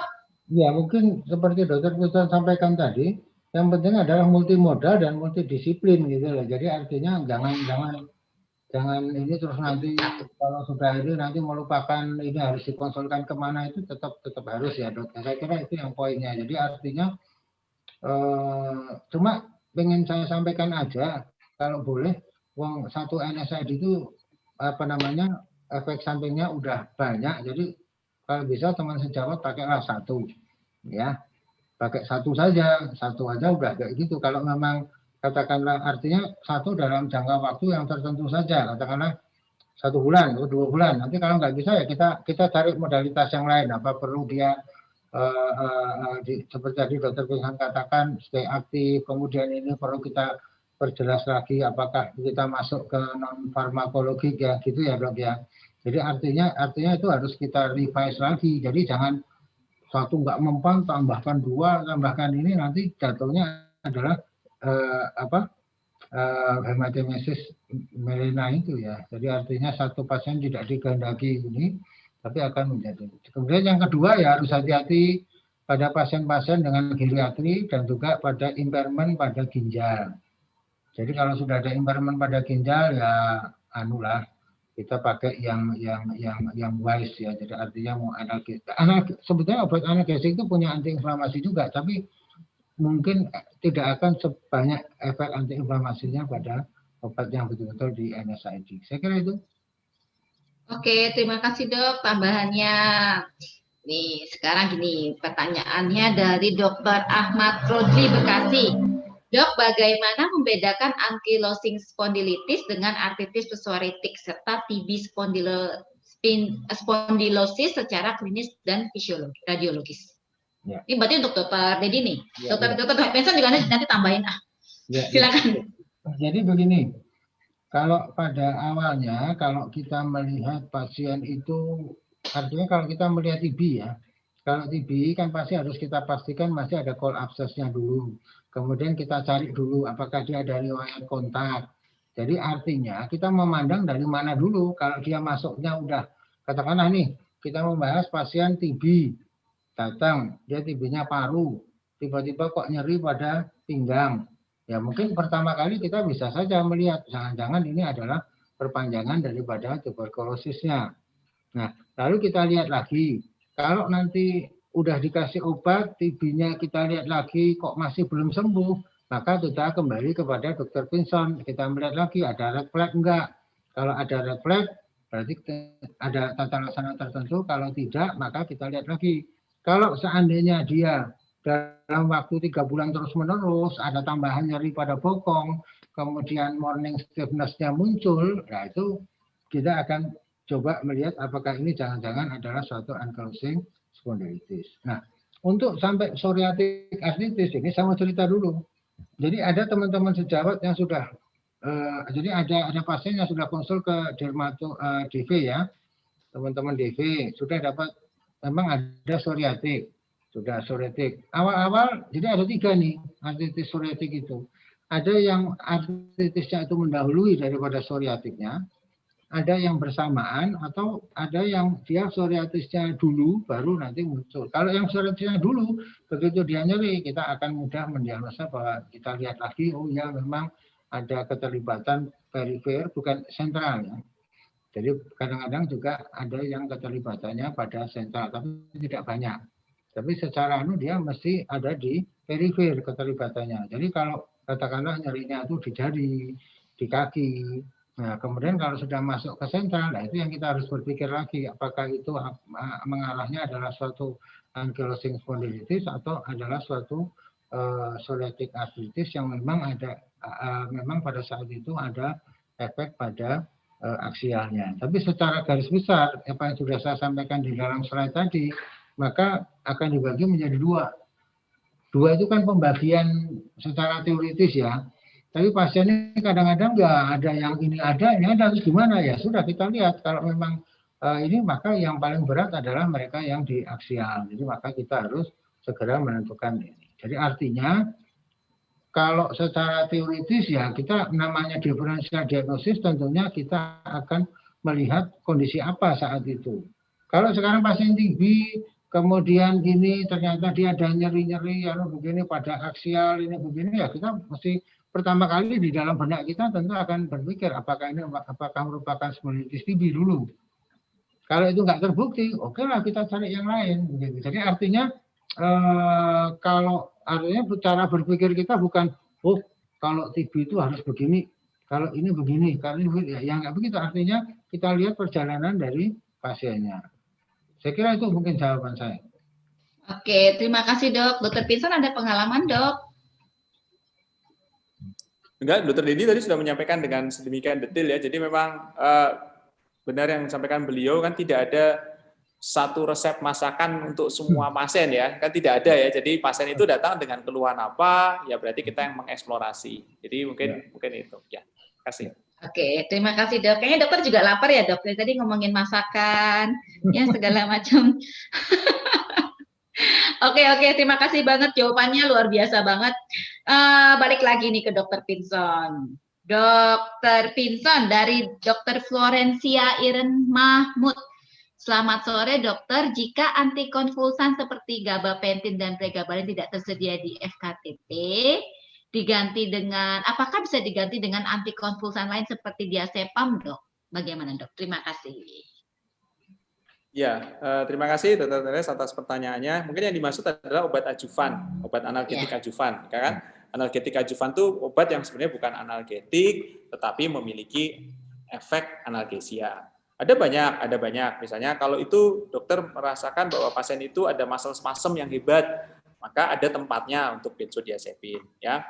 Lalu kemudian kalau ini sebagai adjuvan, misalnya tidak ada gabapentin, tidak ada pregabalin, amitriptilin mungkin bisa dipertimbangkan karena itu juga adjuvan. Nah, adalah dua obat yang tadi disebutkan itu efek sampingnya sedasi kan, drowsy. Sehingga kemudian kalau kita juga bilang pasiennya stay aktif, jadi kontradiksi ya. Pasiennya dikasih obat yang buat ngantuk, terus disuruh stay aktif, nanti malah pasiennya jatuh. Tapi sangat individual. Kalau dokter mendapatkan ada komponen nyeri neuropatik di sana, yang tadi ya nyeri punggungnya menjalar, ada rasa seperti terbakar, tersengat listrik, dan sebagainya, dokter tidak memiliki gabapentin, dokter tidak memiliki pregabalin, bisa dipertimbangkan amitriptilin dosis rendah. Karena biasanya itu chronic pain, mulailah dengan dosis rendah, lalu dititrasi. Saya sedikit menggarisbawahi yang tadi disampaikan oleh Dr. Dedi, bahwa multimodal analgesia itu diberikan untuk obat-obat yang mekanisme kerjanya berbeda. Jadi kita menggabungkan dengan mekanisme kerja yang berbeda demi mendapatkan analgesia yang optimal. Jadi tidak wise dan tidak rasional misalnya menggabungkan 2 NSAID atau lebih sebagaimana dipesankan oleh beliau tadi, misalnya nyerinya nggak berkurang, dikasih diklofenak, ditambah ibuprofen, itu jelas tidak rasional karena kan mekanismenya bekerja di tempat yang sama. Tapi bisa saja misalnya diklofenak, ditambahkan muscle relaksan, ditambahkan oleh obat analgetik adjuvan, itu ada tempatnya di sana. Tentu dengan edukasi, itu yang juga penting. Terima kasih Dr. Teres. Luar biasa dok, jelas ini. Ini berguna banget nih buat para kami yang di FKTP 1. Dokter Dedi ada tambahan nggak dok? Silakan dok. Udah, cukup. Udah jelas, jelas banget ya. Oke, ini ada pertanyaan lagi nih dok. Kalau dari dokter Siska Tani, kalau untuk pasien LBP akut, sebaiknya diberikan obat berapa lama? Apakah 2 minggu, apa langsung 1 bulan? Silakan dok. Ini pertanyaan simpel, tapi pasti banyak ini. Dokter Pinson apa dokter Dedi dulu? Silakan. Pak Pinson dulu. Pak Pinson, monggo Pak. Ya, mohon izin. Jadi gini, kan kita punya asesmen ya, Ya, akutnya itu lalu kita sampai pada kesimpulan. Akut itu sifatnya secara durasi akut ya. Lalu kemudian kemungkinan penyebab, ya kan? Mau dikasih obat itu kan obat yang sifatnya simptomatik. tentu nanti kita harus mencari kemungkinan penyebab pain generatornya di mana. Ya. Kalau ini sifatnya simptomatik, lalu kemudian sifatnya akut, jangan diberikan terlalu panjang. Jangan diberikan 1 bulan. Kenapa? Sebagaimana yang tadi dipesankan oleh Dr. Dedi, kita kan punya 3 kemungkinan efek samping, gastrointestinal, kardiovaskular, lalu kemudian renal. Nah, yang 3 ini kan harus kita jaga kalau kita memberikan obat NSAID. Maka evaluasi menjadi sesuatu yang penting. Ya, jadi jangan langsung dikasih 1 bulan. Biasanya sih kalau penyebabnya ini ya 5 hari atau 7 hari evaluasi. Ya, karena memang tidak disarankan, ada beberapa studi yang mengatakan tidak disarankan pemberian itu sampai di atas 2 minggu berturut-turut. Karena kita harus melihat tekanan darah sistolik akan naik, tekanan darah diastolik juga akan naik, fungsi ginjal relatif akan menurun. Jadi memang kalau bisa evaluasi itu menjadi sesuatu yang penting. Itu kan simptomatik, Dr. Teres. Jadi yang penting adalah mencari kausa. Kalau kausanya jelas, kemudian bisa diobati, treatable, maka ya kausatif tentu harus. Nah, nanti kalau kausanya sesuatu yang kronik, yang seperti disampaikan oleh Dr. Dedi, maka perlu bukan hanya NSAID, tapi obat-obat yang juga mempengaruhi perjalanan alamiah penyakitnya tadi loh, supaya tidak progresif, itu menjadi penting. Makasih, Dok. Oke, terima kasih Dok. Luar biasa. Ini berarti kalau saya lagi boyok pegel nih gara-gara moderator terus, jadi ngaruh juga cuma 1 kali NSAID, oke lah ya Dok? Ya, evaluasi ya, setelah diberikan berkurang apa enggak, setelah diberikan berkurang apa enggak. Ya. Oh iya benar. Berarti intinya adalah evaluasi, nggak boleh diberikan langsung ya Dok ya? Oke, Dr. Dedi ada tambahan nggak Dok? Ya, sudah cukup. Sudah cukup jelas. Oke, pertanyaan lagi nih dari Dr. Indah Nurmalasari Jakarta untuk Dr. Pinson dan Dr. Dedi. Ini beliau menyebutkan dua-duanya, jadinya harus jawab semua. Dok, bagaimana dengan tambahan suplemen Dok? Apakah diperlukan juga? Apakah ada anjuran sebagai pendamping suplemen yang baik? Misalnya pemberian kolagen. Silakan Dokter Dedi dulu lah. Silakan Dok. Ini pertanyaannya kolagen ya? Misalnya pemberian suplemen, misalnya kolagen, misalnya gitu. Sebetulnya contoh suplemennya itu yang saya tadi mengharapkan bukan itu pertanyaannya. Saya mengharapkan tadi pertanyaannya adalah neurotropik kan? Itu enggak Dr. Pinson ya? tapi kok ujungnya ke kolagen ya. Jadi artinya kalau mau ke kolagen saya jadi menjawabnya jadi begini, artinya memang di dalam tubuh kita itu komponen kolagen itu pasti adalah, ya kan, pada persendian, pada ini. Tapi kalau dalam hal low back pain ini, kalau kita masuk ke kolagen, sepertinya kalau saya lihat ini ya bagaimana masuk artinya mekanismenya Dok?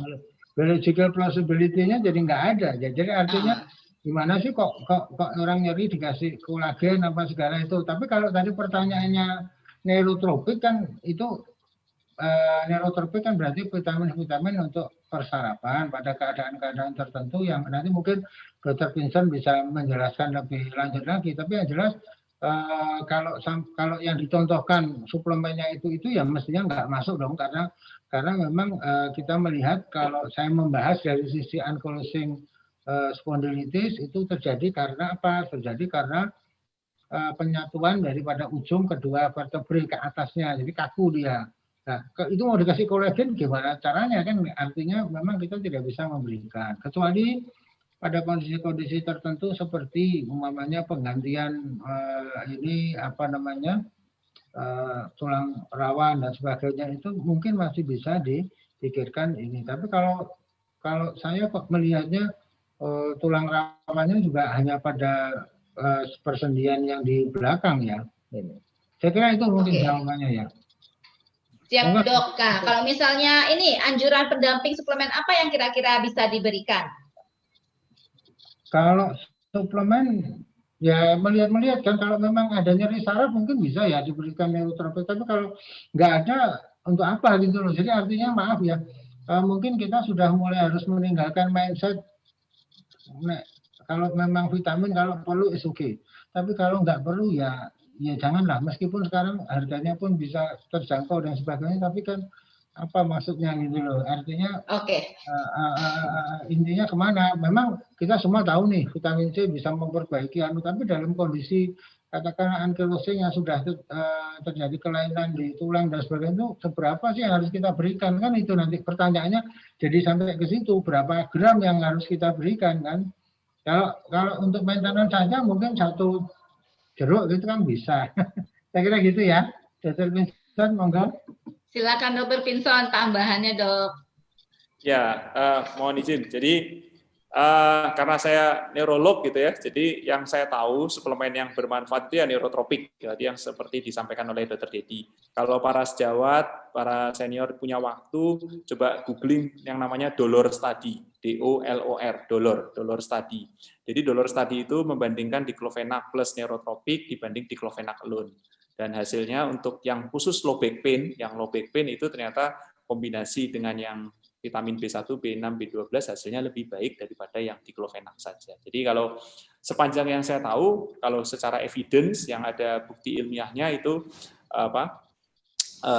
vitamin neurotropik. Yang kolagen saya nggak punya banyak pengalaman. Terima kasih, Dok. Oke, terima kasih Dr. Pinson. Ini jadi banyak ilmu nih hari ini kita tentang kolagen. Kolagen biasanya saya pakaiin itu, Dok, buat muka aja.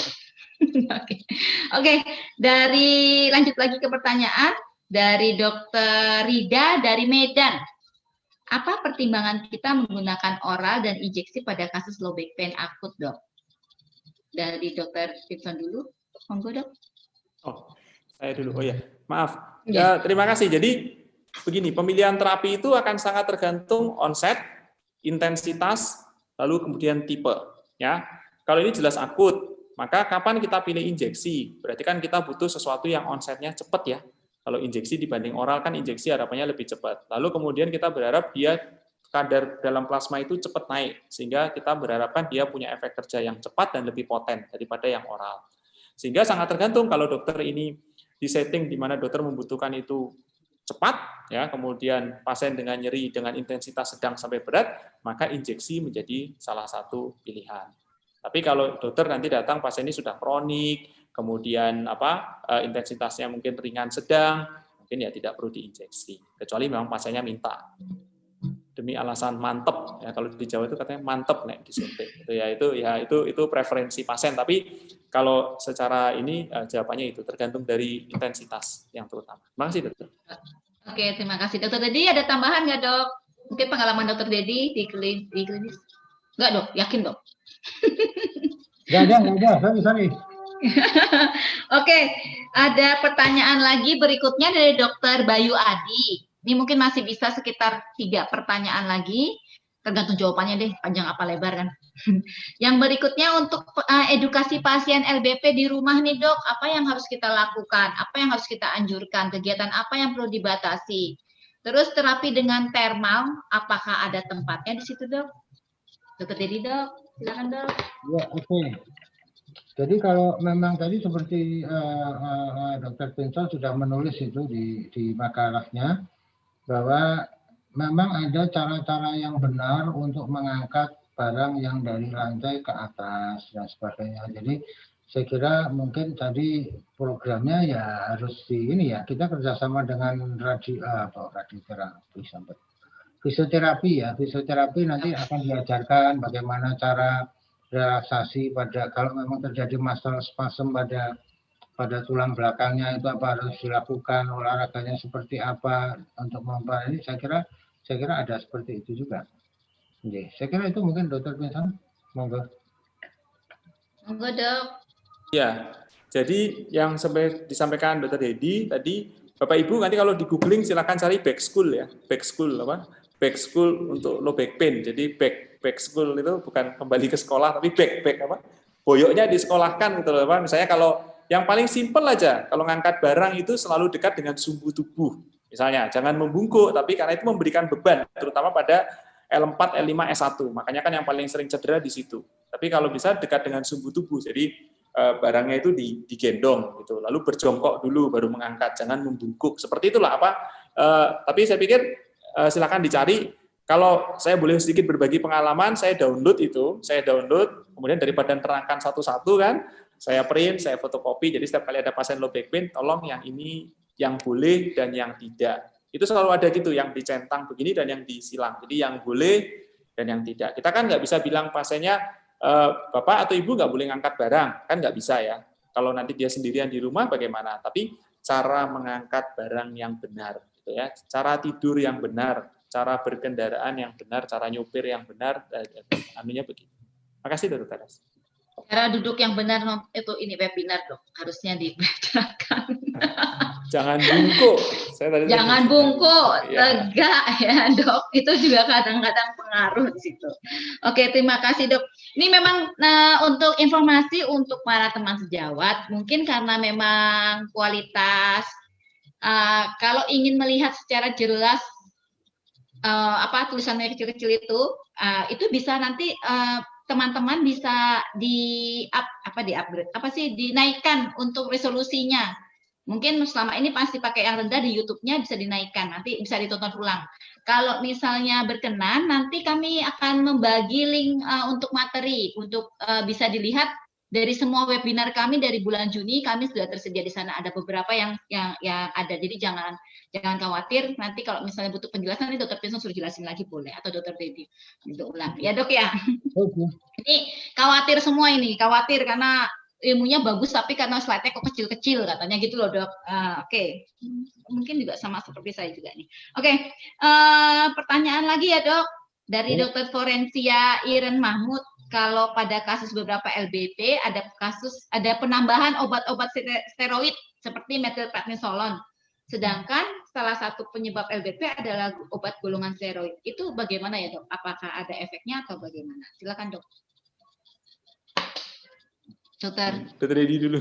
Ya, oke. Ini terdiam semua itu, jangan-jangan mau duluan. Enggak, jadi gini ya. Saya kira menjawabnya itu harus kasus per kasus. Kalau pada kasus yang kita sudah tidak bisa memberikan non-steroid antiinflamasi, karena mungkin ada gangguan ginjal, ada gangguan ini dan sebagainya, sementara kita harus memberikan anestesi, maka mungkin pilihan satu-satunya kita bisa berikan dengan steroid. Tapi itu pun juga dengan pertimbangan banyak mudaratnya, artinya bisa terjadi diabetes mellitus, bisa terjadi glaukom, bisa terjadi macam-macam lah, bahasanya begitu. Nah, sehingga kalau memang kita nanti bisa terjadi LBP-nya juga begitu, karena begini, karena penggunaan steroid, saya takutnya itu begini ya, pasien kita itu wis cocok, bahasa Jawa itu. Kalau sudah cocok obatnya, itu dia akan pergi ke apotek. Nah, dia akan pergi ke apotek, bawa apanya itu Dr. Pinson, bawa bungkusnya, dia taruh di situ, minta seperti ini lagi, lah itu akan dia ulang lagi, nggak izin sama dokternya. Maka semestinya kita itu juga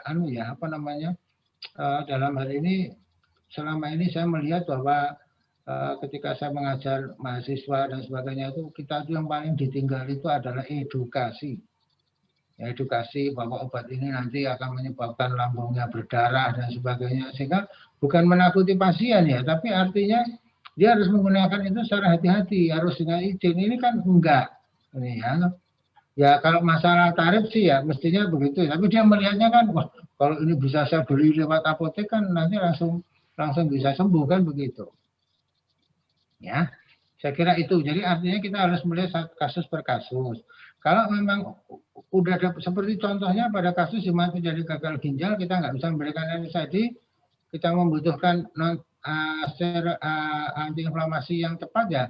Satu-satunya pilihan adalah kita menggunakan itu atau kita menggunakan analgesik. Dia punya antiinflamasi tapi lama. Kita harus bilang juga sama pasiennya, kalau enggak nih, wah ini dokter ini udah ngasih ini nggak sembuh-sembuh ini begini, dia akan pergi ke dokter yang lain. Yang dia akan menuruti, wah ini sudah saya kasih ini aja lah, selesai kalau sudah seperti itu. Ya, saya kira itu mungkin Dr. Pinson, silakan. Iya, terima kasih. Jadi yang sebagaimana disampaikan Dr. Dedi, jadi saya pikir kasus per kasus ya. Kalau ditanyakan apakah steroid itu punya tempat untuk low back pain, pada beberapa kasus low back pain dia punya tempat. Baik itu yang sifatnya sistemik maupun yang lokal, misalnya diinjeksikan, itu dia punya tempat. Masalahnya adalah mau berapa lama dipakai. Kalau yang tadi Tunafis itu kan pada yang chronic use, gunakan secara kronik, dan biasanya bukan karena untuk low back pain ya, misalnya pasien yang alergi pasien asma, dia menggunakan itu jangka panjang, itu hati-hati. Kita pada pengguna steroid jangka panjang kita harus hati-hati karena ada risiko misalnya osteoporosis yang lebih besar. Jadi silakan dokter mau pakai steroid ya. Tadi ya sebagaimana dijelaskan, memang kalau NSAID menjadi kontraindikasi atau tapi yang tadi evaluasi menjadi sesuatu yang penting. Jadi jangan terus, karena pasiennya kan sering gitu ya, saya itu kalau minum obat yang rasanya pahit banget itu enak ya, itu kan metil tuh kan. Rasanya pahitnya nggak hilang-hilang, tapi sakitnya hilang. Nah, itu tapi harus hati-hati karena tadi kalau dia chronic use itu kemana-mana. Ya, makasih. Oke, terima kasih dok. Terima kasih Dr. Pinson. Ada pertanyaan lagi nih, dok, kalau cukupkah pemberian NSAID pada pasien AS dok? Balik lagi ke AS nih, lebih spesifik. Gimana Dr. Dedi? Kalau NSAID pada AS memang mandatory ya, jadi memang harus diberikan. Non-steroid anti-inflammatory harus kita berikan. Kemudian kita bisa memberikan disease modifying anti-rheumatoid drug-nya juga bisa kita berikan. Kalau memang nggak berhasil, baru kita menggunakan agen biologik. Jadi memang harus itu. Kalau nggak itu nggak bisa. Sama ini satu lagi nih, pengalaman saya, pasiennya AS itu tak suruh berenang. Jadi bagus dok. Dia untuk merelaksasi otot-otot yang ada di pinggangnya ya. Karena saya tuh mau ngasih tahu, saya pernah ada itu, mungkin Dr. Pinson tahu tuh caranya merelaksasi itu kan ada tuh sambil merangkak itu, terus nanti dinaikkan turunkan. Nah, saya ngomongnya susah itu, mendingan langsung ngomong berenang, udah selesai. Ya, itu cat and iya, karena cat and dog pose namanya dok, kalau nggak salah. Cat and dog pose. Iya, makanya cuma menerangkan bagaimana menaik turunkan pada pinggangnya itu kan susah. Jadi artinya ya. Susah ya. Jadi artinya bahwa saya lebih enak begini. Ada kolam renang nggak? Kalau nggak punya di daerahnya ada nggak kolam renang? Kalau ada tolong berenang seminggu 3 kali. Dan itu memang betul-betul diselesaikan. Sekarang pasien saya itu tinggal berenang aja sama pakai NSAID kalau perlu saja. Iya, jadi artinya seperti Dr. Pinson katakan memang multimodalitas ya. Jadi artinya kalau kita bilang bahwa ini nanti kalau dikasih NSAID pasti baik, itu ya belum tentu juga, karena inflamasi dan kekakuan itu kan harus dilawan dengan pergerakan tadi. Saya stay aktif itu dengan berenang kalau saya, meskipun saya nggak berenang. Dok, nggak apa-apa dok. Iya. Contohin harusnya ya dok. Dr. Pinson mungkin mau nyontohin berenang dok. Karena COVID. Oh, karena COVID. Iya. Dr. Pinson ada tambahan nggak dok? Iya, berenang itu salah satu yang memang recommended ya. Jadi kalau kami punya pasien dengan chronic back pain yang miofasial ya, kalau Dr. Dedi kan kasusnya beliau AS, kalau yang banyak ke kami di neurologi kan yang miofasial ya. Ya bad postur lah, posturnya itu nggak bener gitu loh, maksudnya duduk lama dan sebagainya, memang berenang.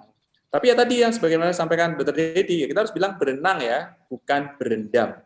Jadi seringkali itu 2 jam di kolam renang, tapi ya nggak kemana-mana, cuma itu berendam namanya, itu nanti cuma kisut aja Pak, jadi nggak dapat manfaatnya, harus dikasih tahu berenang. Jadi berenang ya, gitu kasih tahu. Makasih dokter. Oke, berenang jangan berendam, itu penting, beda ya. Mungkin kalau misalnya orang yang terus memberendam, ada pengalaman nggak dok bedanya dia berenang gaya bebas sama gaya punggung? Kok saya lebih sering mengemukakan kalau bisa yuk pakai gaya punggung, dan itu dilakukan itu lebih enak dok, karena kalau gaya punggung kan nggak mungkin dia pasti akan membuat posisi tubuhnya itu pasti akan melengkung begini. Ada pengalaman nggak dok? Ya, sebenarnya ya dokter, gaya punggung memang beberapa pengalaman ini ya mengatakan memang lebih baik. Hanya memang agak susah dok, tidak semua orang bisa gaya gaya punggung kan. Gaya punggung, gaya bebas dibanding gaya dada itu menurut beberapa ya laporan kasus itu juga lebih baik, karena kalau gaya bebas dia ototnya lebih kalau dibanding gaya yang paling sering kan gaya dada, begitu masuk terus dada. Pasti dok. Gaya dada. Oke. Terima kasih dok, nih pas juga udah mau hampir jam 3 ya kan. Dan kalau saya bilang ilmunya sudah sangat luar biasa, dari NSAID sampai agen biologik yang namanya kadang-kadang saya juga sulit untuk menyebutkan, tapi ternyata bermanfaat sekali untuk AS. Oke, saya sumari bentar ya dok ya. Jadi sumarinya adalah NSAID merupakan pilihan manajemen nyeri pada nyeri kasus low back pain. Untuk kondisi nyeri akut, memang Voltaren injeksi secara IM dapat menjadi pilihan untuk mengatasi nyeri secara tepat. Berdasarkan efikasi keamanannya juga apalagi yang Ritat itu cukup dosis 1 kali sehari, jadinya lebih nyaman. Dan tolerabilitas JI-nya pun sebanding dengan golongan COSIC.